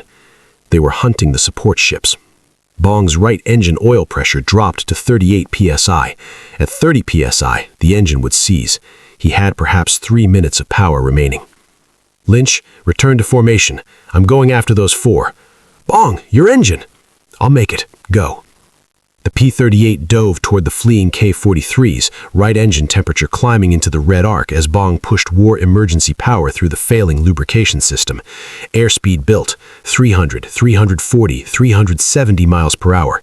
The K-43s, cruising at 260, didn't see him coming. They were focused on their mission, scanning the horizon for ship masts, not checking their 6 o'clock. At 08:31 hours, Bong closed to 400 yards behind the trailing K-43. The pilot, Sergeant Ikeda, was 19 years old. He had graduated from Kumagaya Flying School 6 weeks earlier, with 167 hours total flight time. This was his 4th combat mission. He had never seen an enemy aircraft up close. He never would. Bong's burst caught the K-43 in the wing root, severing the main spar. The wing folded upward, still attached by control cables, creating massive asymmetric drag that snapped the fighter into an instantaneous spin. Yamada, caught completely by surprise, had no time to attempt recovery. The K-43 completed 3 rotations before striking the water of Leyte Gulf. There was no wreckage, only a spreading oil slick marked where the aircraft had gone in. Kill 42. 4 Japanese fighters destroyed in a single mission, 08:31 hours. Bong's right engine oil pressure hit 29 psi. The engine temperature gauge was pegged against the stop. He could smell burning oil, even through the cockpit seals. The engine had perhaps 30 seconds of life remaining. He feathered the propeller, shutting down the right engine before it could seize and catch fire. The P-38 yawed slightly as asymmetric thrust took over, but Bong corrected automatically, trimming the rudder to maintain straight flight. On one engine, the Lightning could sustain 220 miles per hour at sea level. Muratoe was 310 miles away. Time to reach base, approximately 85 minutes. The three remaining K-43s from Shimada's flight, seeing their wingman explode, broke in all directions. They didn't pursue the crippled P-38. They had learned what happened to pilots who chased the fork-tailed devil. At 09:58 hours, Bong's P-38 touched down at Muratoe on one engine, left tire flat from an unnoticed 7.7mm round, hydraulic fluid streaming from a damaged line. He had 23 gallons of fuel remaining in the main tanks. His ammunition counters showed 47 rounds of .5 caliber, 0 rounds of 20mm. 4 kills, 1 mission, 1 aircraft damaged but recoverable. Bong climbed out of the cockpit, walked to the operations tent, and filed his after-action report in his usual terse style. Mission: Fighter Sweep, Tacloban. Engaged enemy aircraft, 4 destroyed. Aircraft damaged by ground fire. Request replacement right engine and propeller assembly. He did not mention the Hammerhead. He did not mention the single-engine return. He did not mention that he had just achieved the highest single-mission score of his career. He had 42 confirmed kills. The war in the Philippines was just beginning. November 1, 1944. 0812 hours. Tacloban Airdrome, Leyte. The runway the Japanese fighters had defended 3 weeks earlier now belonged to the United States Army Air Forces. American engineers had filled the bomb craters, replaced the damaged pierced steel planking, and extended the taxiways to accommodate the 49th Fighter Group's full complement of P-38s. The forward operating base put Bong's aircraft within 150 miles of the remaining Japanese airfields in the central Philippines. The invasion of Leyte had succeeded. General MacArthur had waded ashore on October 20, fulfilling his promise to return to the Philippines. But the Japanese weren't finished. Operation Show Go, the decisive battle plan, had triggered the largest naval engagement in history at Leyte Gulf. 4 days of combat across 100,000 square miles of ocean. 28 Japanese warships sunk. The Imperial Navy, as an offensive force, had ceased to exist. But the Japanese Army Air Force and Naval Air Force remained. Hundreds of aircraft staged from Luzon, Formosa, and even the home islands continued to attack American positions. Kamikaze tactics, first employed on October 25th, had introduced a new and terrifying variable. A single pilot deliberately crashing his bomb-laden aircraft into an American ship could achieve what entire squadrons had failed to accomplish through conventional attack. Bong's mission had evolved. No longer hunting for enemy fighters over their own airfields, he now flew defensive patrols over Leyte Gulf, intercepting incoming raids before they could reach the vulnerable transport ships unloading supplies on the beaches. The tactical geometry had reversed. Now the Japanese came to him. November 5, 1944. 13:47 hours. 20 miles east of Tacloban. Radar operators aboard the destroyer USS Bryant detected an incoming formation at 80 miles, bearing 315 degrees, altitude 18,000 feet. Composition? Unknown. Estimated 30-plus aircraft. The contact was designated Raid 7, the 7th major Japanese attack of the day. Bong led 8 P-38s climbing to intercept. His aircraft, a replacement for the battle-damaged 42-103993, was P-38J-20-LO, serial number 44-23314. He hadn't bothered renaming it Marge. There wasn't time. The operational tempo at Tacloban left no room for personal touches. Pilots flew, landed, refueled, rearmed, and flew again. Mechanics worked around the clock, cannibalizing damaged aircraft to keep others flying. At 18,000 feet, Bong spotted the raid. 24 Mitsubishi G4M Bettys in stepped formation, escorted by 16 Zeros in high and low cover positions, standard Japanese attack formation, designed to saturate American defenses with numbers. But Bong noticed something else. 6 of the Bettys were carrying external loads that didn't match standard bomb configurations. The ordnance was too large, too aerodynamic, painted white with red bands near the nose. Oka rockets, the suicide bombs that American sailors had begun calling baka, Japanese for fool. Each Oka carried an 1,800-pound warhead and a pilot who had already said goodbye to his family. The mother aircraft would release them at 25,000 feet, and the Oka rocket would dive at 600 miles per hour, faster than any American fighter could intercept. The Bettys carrying Okas had to be destroyed before they reached launch altitude. Flight, forget the escort. Hit the bombers with external loads, now. 8 P-38s dove through the zero screen, ignoring the fighters slashing at them from above. Bong's element targeted the leftmost Oka carrier, closing from the bomber's 5 o'clock low, outside the coverage of the tail gunner. The Betty's captain, Lieutenant Commander Yamamoto, saw the twin boom silhouettes rising from below and ordered his pilot to begin evasive maneuvers. Too late. Bong's burst entered the Betty's right wing route at 300 yards, 20mm shells detonating against the main spar. The wing failed catastrophically, folding upward as 12,000 pounds of bonger and 1,800 pounds of Oka warhead entered an uncontrolled tumble. The Oka pilot, Ensign Takahashi, had 12 seconds to contemplate the failure of his mission before the Pacific Ocean terminated his consciousness. Kill 43. Lieutenant Richard West, flying Bong's second element, destroyed another Oka carrier with a diving attack from the bomber's 7 o'clock high. The Betty exploded when his rounds reached the Oka's warhead, the detonation scattering fragments across a quarter-mile of sky. A third Oka carrier, damaged by Lieutenant Carl Planck, jettisoned its payload over open ocean, the pilotless Oka spiraling into the waves. But the engagement had cost time. The remaining Bettys had reached 22,000 feet. 3 more were carrying Okas. In 3 minutes, they would reach launch altitude. Bong scanned for his next target and found something unexpected. A single Betty separated from formation, diving towards the ocean at 15,000 feet. Its right engine was burning, but the aircraft was under control. The pilot wasn't attempting to ditch, he was trying to reach the American fleet below. An Oka carrier, damaged but determined to complete its mission. The mother aircraft couldn't climb to launch altitude with one engine, but it could dive towards the ships and release its Oka at lower altitude. The suicide weapon would have less range, less speed, but still enough to kill a destroyer. Bong rolled inverted and pulled, split-S diving after the wounded Betty. His airspeed built through 400, 420, 450 miles per hour. The P-38's controls grew heavy as compression effects thickened the airflow over the tail surfaces. At 480 miles per hour, the aircraft began to buffet, the first warning of compressibility tuck, the phenomenon that had killed a dozen P-38 pilots in terminal dives. The Betty was at 8,000 feet, still diving, 600 yards ahead. Bong fired at maximum range.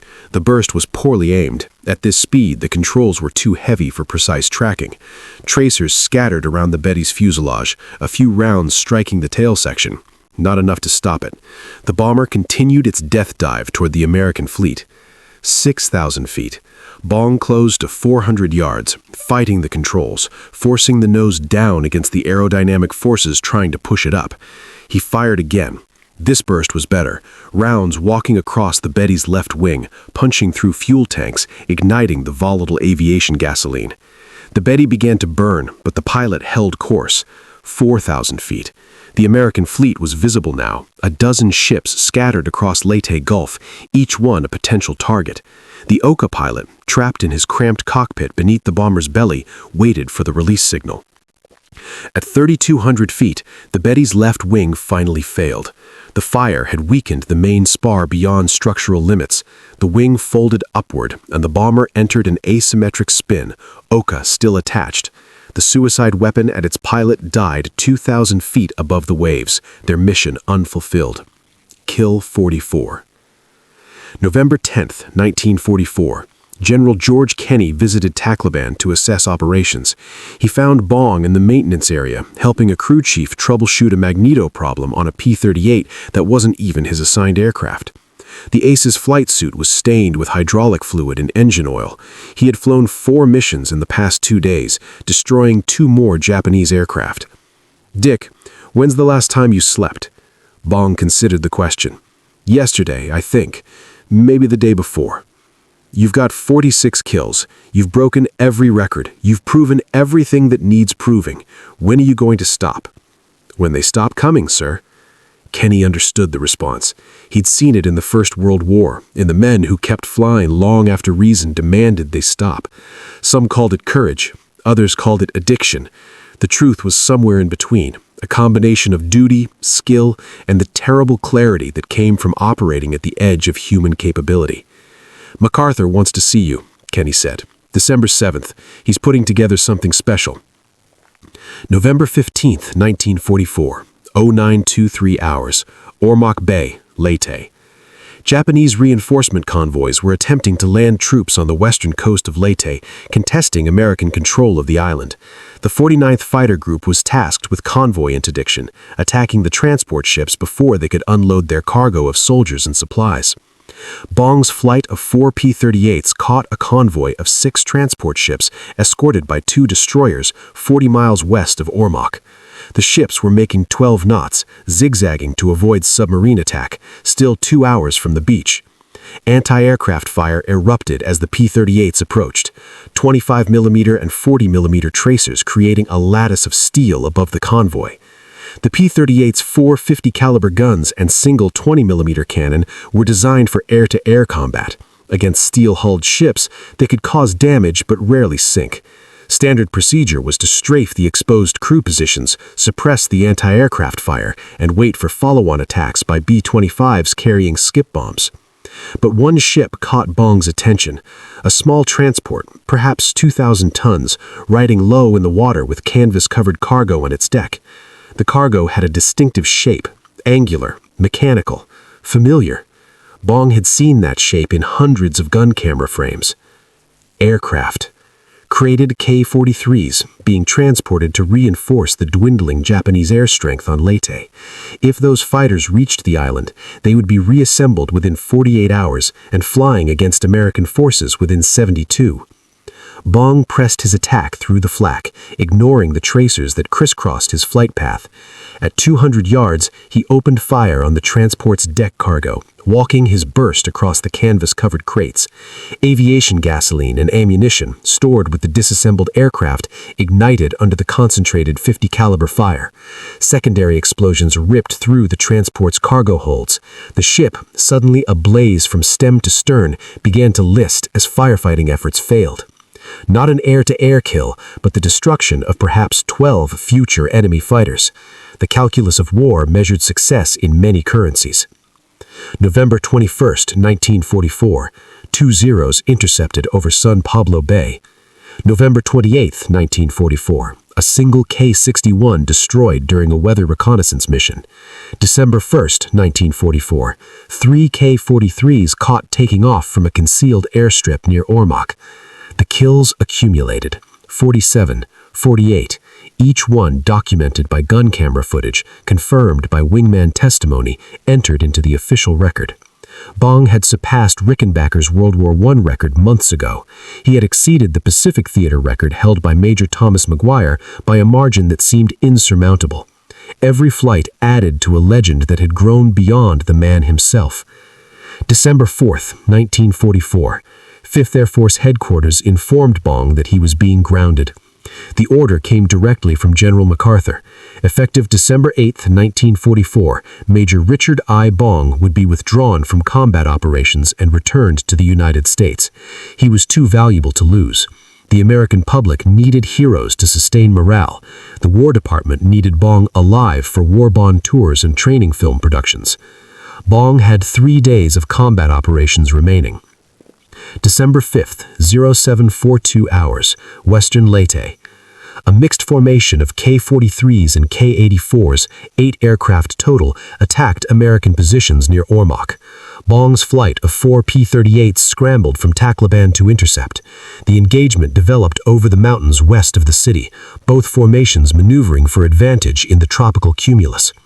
The lead K-84, flown by Captain Yoshida of the 22nd Sentai, recognized Bong's P-38 by the distinctive markings, the kill flags beneath the cockpit, now numbering 28 Japanese flags in neat rows beneath the cockpit.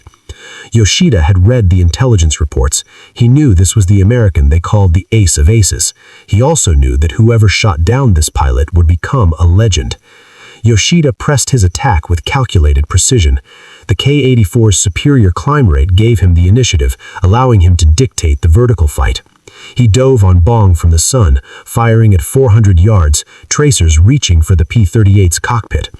Bong broke left, pulling 6 Gs, the horizon tilting crazily as the aircraft spiraled earthward, but Yoshida anticipated the maneuver. He pulled his nose through the turn, leading the P-38, tracking the American's flight path. His second burst was closer, tracers passing 10 feet in front of Bong's spitter. For the first time in months, Bong was on the defensive. The K-84 matched every move. Yoshida was better than the half-trained replacement pilots who had been filling Japanese cockpits since Midway. This was a veteran, a warrior who understood the geometry of aerial combat. Bong dove to the deck, the familiar tactic that had saved his life dozens of times, at treetop height where the P-38's speed advantage became absolute. But Yoshida followed, the K-84's engine screaming at maximum power. At 400 miles per hour, 50 feet above the jungle canopy, the Japanese pilot maintained his position 300 yards behind. The K-84 was everything the Zero was not: fast, durable, capable of matching the P-38's best performance. Bong had encountered K-84s before, but never one flown by a pilot of Yoshida's caliber. "Lynch, I need help." The transmission was calm, almost casual, but it was the first time anyone in the 9th Fighter Squadron had heard Bong call for assistance. Captain Thomas Lynch had lost contact during the initial engagement, separated by a layer of clouds. He was 10 miles east, climbing to rejoin when he heard Bong's call. 10 miles, 90 seconds at maximum speed, and eternity in aerial combat. Bong's options were disappearing. He couldn't outrun the K-84. He couldn't outclimb it. He couldn't turn with it. The Japanese fighter's lighter weight gave it the advantage in sustained maneuvering. For 60 seconds, he had been purely defensive, dodging Yoshida's attacks by margins measured in feet. Then, the Wisconsin farm boy remembered his father's lessons about hunting. When the deer has every advantage, speed, knowledge of terrain, instinctive awareness, the hunter succeeds through patience and deception. Make the prey think you're doing one thing, then do another. Bong pulled vertical, climbing away from the protective ground cover, surrendering his speed advantage. It was the last thing Yoshida expected. Every American pilot he had ever fought ran to the deck when pressed. This one was climbing into the K-84's best performance envelope. Yoshida followed, elated. At 8,000 feet, the K-84 would have every advantage. The American had made a fatal error. He pulled his stick back, matching Bong's zoom climb, closing the range as both aircraft bled airspeed. 5,000 feet. Bong's airspeed dropped through 200 miles per hour, still climbing. 6,000 feet. 180 miles per hour. The P-38's nose began to wander as stall buffets set in. 7,000 feet, 160 miles per hour. The aircraft was on the edge of control. Yoshida, 200 yards behind, was in the same condition, but he knew the K-84 could sustain a slower stall speed than the heavier P-38. He had 30 seconds of advantage, 30 seconds to close the remaining distance and fire the killing burst. At 7,400 feet, Bong's P-38 stalled. The nose dropped violently, the aircraft falling out of the sky in an accelerating spin. To Yoshida, it appeared the American had lost control, his aircraft tumbling earthward, helpless. The Japanese pilot eased his stick forward, maintaining control, positioning for the kill shot on the spinning P-38. But Bong hadn't lost control. He had entered the spin deliberately. The P-38 spin recovery procedure was drilled into every Lightning pilot. Opposite rudder, stick forward, power off, wait for rotation to stop. Bong performed it instinctively, but he modified the technique. Instead of recovering to level flight, he allowed the aircraft to drop into a nearly vertical dive, accelerating through 300 miles per hour in 5 seconds. Yoshida, still at stall speed, watched the P-38 fall away beneath him. He pushed his nose down to follow, but the K-84 needed 10 seconds to regain flying speed. In that time, Bong's P-38 opened the range to 600 yards and completed a split S at 3,000 feet. When Yoshida recovered from his dive, Bong was behind him. The burst entered the K-84's fuselage from the rear quarter, 20mm shells detonating against the armored pilot's seat. Yoshida felt the impacts, felt his aircraft shudder, felt the controls go slack as hydraulic lines severed. Oil pressure dropped to 0, fire warning light illuminated. He reached for the canopy release. Bong's second burst caught the K-84 as Yoshida struggled with the canopy. The cockpit structure, weakened by the first attack, failed completely. Yoshida was thrown clear at 2,800 feet, tumbling through the slipstream without his parachute. His last sight was the fork-tailed P-38 flashing past, already turning toward the next target. Kill 49. Lynch arrived 90 seconds later, in time to see Bong destroy a second K-84 that had been attempting to flee the engagement. Kill 50. The two remaining Japanese fighters disappeared into cloud cover, unwilling to engage the American who had just killed two of their best pilots in less than 3 minutes. December 7, 1944, 1100 hours, Tacloban Airdrome. Exactly 3 years after Pearl Harbor, General Douglas MacArthur stood on a wooden platform erected beside the main runway.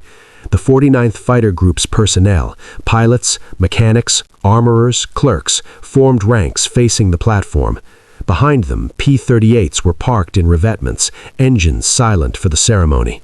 Bong stood at attention before the general, dress uniform pressed, ribbons aligned.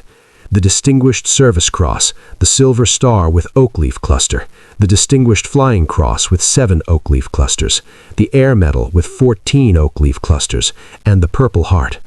Decorations that documented 146 combat missions and 50 confirmed kills. MacArthur's aide read the citation. For conspicuous gallantry and intrepidity in action above and beyond the call of duty in the Southwest Pacific area from October 10th to November 15th, 1944. Though assigned to duty as gunnery instructor and having no official duty status obliging him to participate in combat, Major Richard Ira Bong voluntarily and at his own urgent request engaged in repeated combat missions, including unusually hazardous sorties over Balikpapan, Borneo, and in the Leyte area of the Philippines. The citation continued, describing specific engagements, enemy aircraft destroyed, missions flown in support of ground forces. But Bong wasn't listening. His attention had drifted to the jungle beyond the perimeter, where he could see the smoke from a crashed aircraft, Japanese or American, he couldn't tell. Somewhere out there, the war continued. Pilots were dying, aircraft were burning, and he was standing on a platform receiving a medal. Major Richard Ira Bong is therefore awarded the Medal of Honor for conspicuous gallantry and intrepidity above and beyond the call of duty. MacArthur placed the light blue ribbon around Bong's neck. The bronze star, suspended from its ribbon, rested against his chest. The general stepped back and saluted. Bong returned the salute, his face expressionless.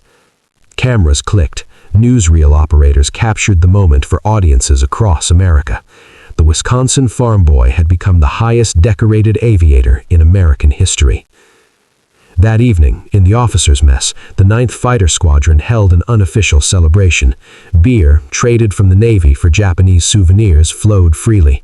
Pilots who had flown with Bong, who had watched him destroy 50 enemy aircraft, raised toasts to his health and future. Bong sat apart, nursing a single beer, responding to congratulations with monosyllables. Colonel Walker found him near midnight, alone on the edge of the dispersal area, watching the mechanics prepare aircraft for the next morning's missions. "You should be celebrating, Dick." "I'm done, Colonel. They're sending me home. The war goes on, and I'm going home." "You've done more than anyone could ask. 50 kills, the Medal of Honor. You've got a girl waiting for you in Wisconsin. You've got a future." Bong was quiet for a long moment. "When I take off tomorrow, heading east instead of west, the Zeros will still be out there, the Oscars, the Franks. They'll still be killing our boys, and I'll be in California, shaking hands and smiling for cameras." Walker had no response. The mathematics of war were cruel. Bong had destroyed 50 Japanese aircraft, but Japan had produced over 28,000 aircraft in 1944 alone. The tide had turned, but the killing would continue for months, perhaps years, and the best pilot in the Pacific would spend those months in safety, while lesser men died in his place. December 8, 1944, 0630 hours. Bong's transport lifted off from Tacloban, climbing east toward Guam, Hawaii, and eventually California. He watched the Philippines recede through the aircraft's small window, the island where he had achieved his greatest victories shrinking to a green smudge against the blue Pacific. Behind him, the 49th Fighter Group launched its morning patrol. 16 P-38s climbed into the sunrise, hunting for Japanese aircraft that would never stop coming. The war continued without its greatest pilot.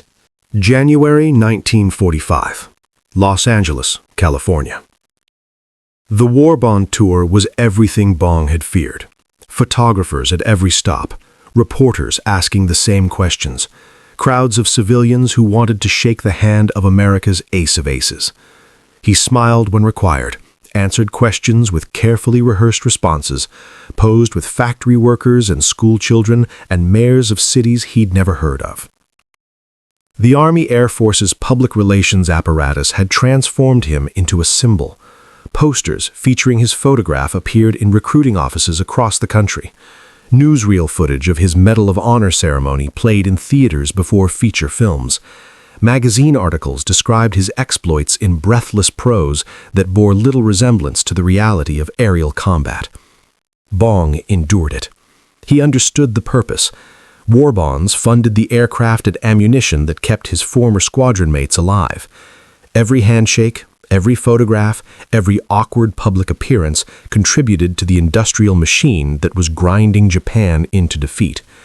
But he counted the days until the tour ended. February 10th, 1945, Superior, Wisconsin. Marge Vattendahl became Marge Bong in a ceremony at Concordia Lutheran Church. The bride wore white satin. The groom wore his dress uniform with the Medal of Honor ribbon. 300 guests filled the pews, family, friends, childhood neighbors who remembered Dick as the quiet boy who spent hours building model airplanes in his father's barn. The reception was held at the Bong family farm, 160 acres of Wisconsin dairy land that had shaped the Ace of Aces. Carl Bong, the Swedish immigrant who had taught his son to hunt, watched his boy dance with his new wife and allowed himself a moment of relief. The war had taken so many. His son had survived. The honeymoon lasted 2 weeks. Then, new orders arrived. March 1945. Burbank, California. Lockheed Aircraft Corporation.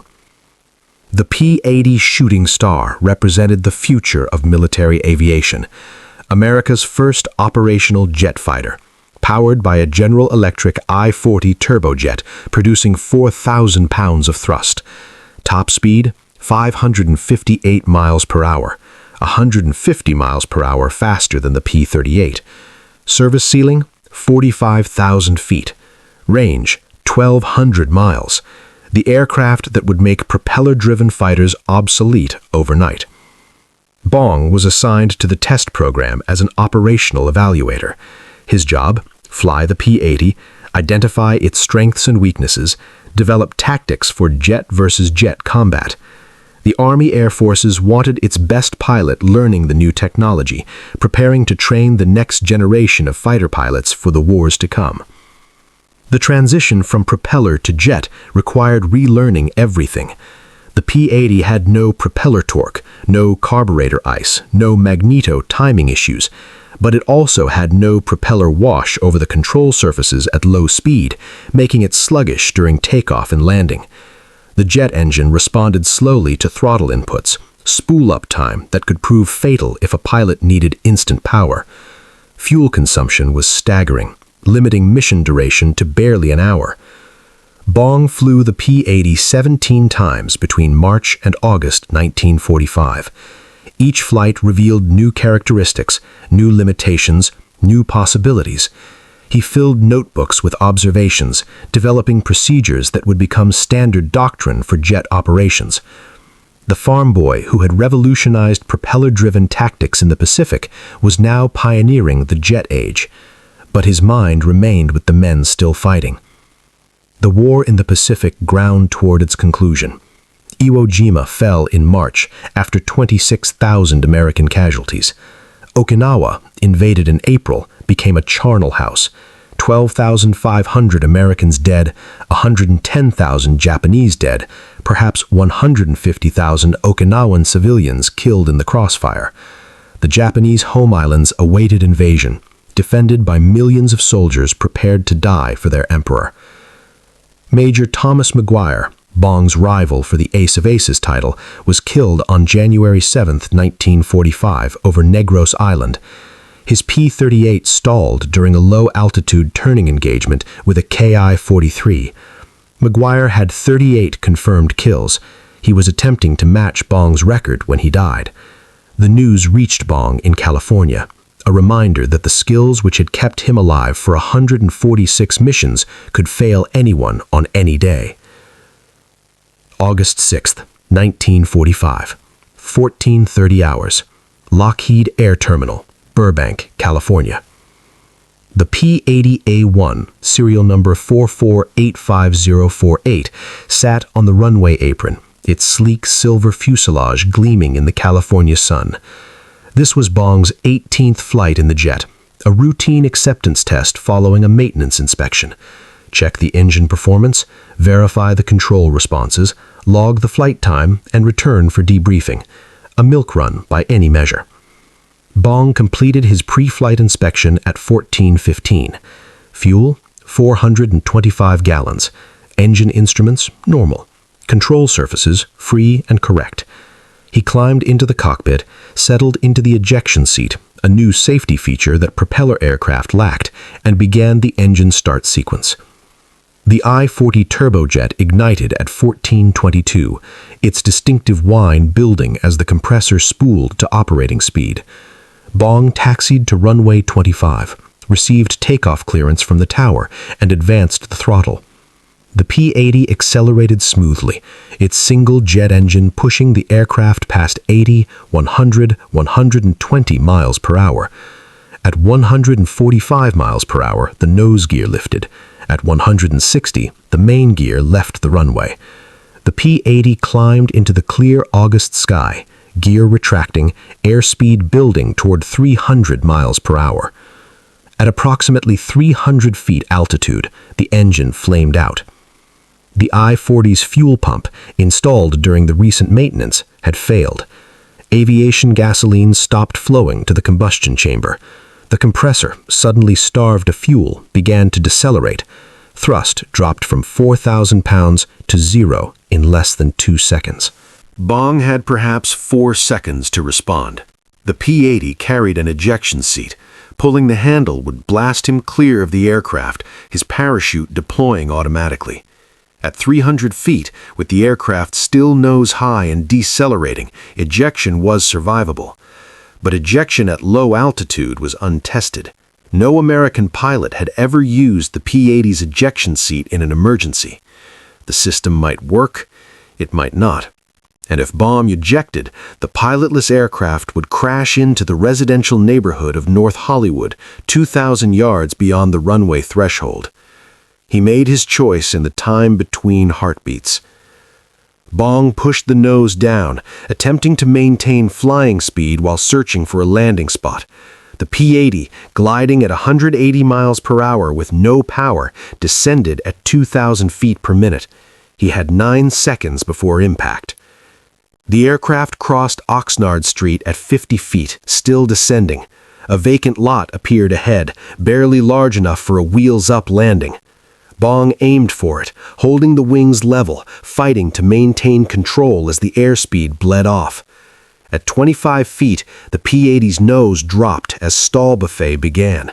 The aircraft struck the ground nose first at approximately 160 miles per hour. The fuselage crumpled forward, crushing the cockpit. The fuel tanks, still containing 400 gallons of aviation gasoline, ruptured on impact. The fireball was visible from 10 miles away. Major Richard Ira Bong, 24 years old, was pronounced dead at the scene. His body was recovered from the wreckage by Burbank firefighters who didn't know they were handling America's highest-scoring ace. The Medal of Honor, which he had been wearing during the flight, was found in the debris, its ribbon burned away, but the bronze star intact. The telegram reached Marge Bong in Superior, Wisconsin at 1847 hours Pacific time. She was 5 months pregnant with their first child. 8,000 miles away, at that same hour, the city of Hiroshima ceased to exist. The B-29 superfortress Enola Gay, piloted by Colonel Paul Tibbets, had released the atomic bomb Little Boy at 0815 hours local time. The weapon detonated at 1,900 feet altitude, instantly killing 80,000 people and destroying 69% of the city's buildings. The war that Bong had fought for 3 years ended 9 days later when Japan announced its surrender. The coincidence was noted by historians but carried no special meaning. Bong died because a fuel pump failed. Hiroshima died because science had outpaced humanity's wisdom. The same August sun illuminated both tragedies. Richard Ira Bong's record of 40 confirmed aerial victories has never been surpassed by an American pilot. The jet age that killed him made his style of combat obsolete. Missiles replaced guns, radar replaced eyesight, and dogfighting became a historical curiosity rather than a daily reality. But his innovations in low-altitude tactics influenced fighter doctrine for decades. The concept of terrain masking, of using ground clutter to defeat enemy detection, became standard procedure for strike aircraft worldwide. The P-38 Lightning, the aircraft that Bong transformed from a troubled design into a legendary weapon, remained in service until 1949. His personal aircraft, Marge, was scrapped after the war. No one thought to preserve it. Only photographs remain, showing the painted name of the woman who waited for him in Wisconsin, the woman who bore his daughter 5 months after his death. Marjorie Bong never remarried. She raised their daughter alone, telling stories of the quiet farm boy who became America's greatest fighter pilot. She died in 2003, having spent 58 years as the widow of a man she knew for barely 3. Poplar, Wisconsin, population 438 when Bong left for the war, renamed its airport in his honor. A museum stands there now, displaying his medals, his flight logs, his personal effects. Visitors can see the gun camera footage that documented his kills, grainy black and white images of Japanese aircraft disintegrating under concentrated fire. They can read his after-action reports, terse and understated, describing engagements that would have driven lesser men to madness. But the museum cannot capture what made Bong extraordinary. The preternatural calm that allowed him to fly at treetop height while calculating deflection angles. The patience that let him wait for perfect geometry while others fired wild. The farm boy instincts that transformed a 17,000-pound fighter into an extension of his will. He was 24 years old. He had been married for 6 months. He had spent 3 years killing men he never hated, fighting a war he never questioned, perfecting a craft that demanded everything and gave nothing back except survival. The Japanese pilots who feared him never knew his name. They knew only the fork-tailed silhouette rising from the jungle, the concentrated fire that cut through their aircraft like light through shadow, the inexorable precision of a hunter who never missed. They called him the devil. They called him death itself. He was just a farm boy from Wisconsin who learned to fly.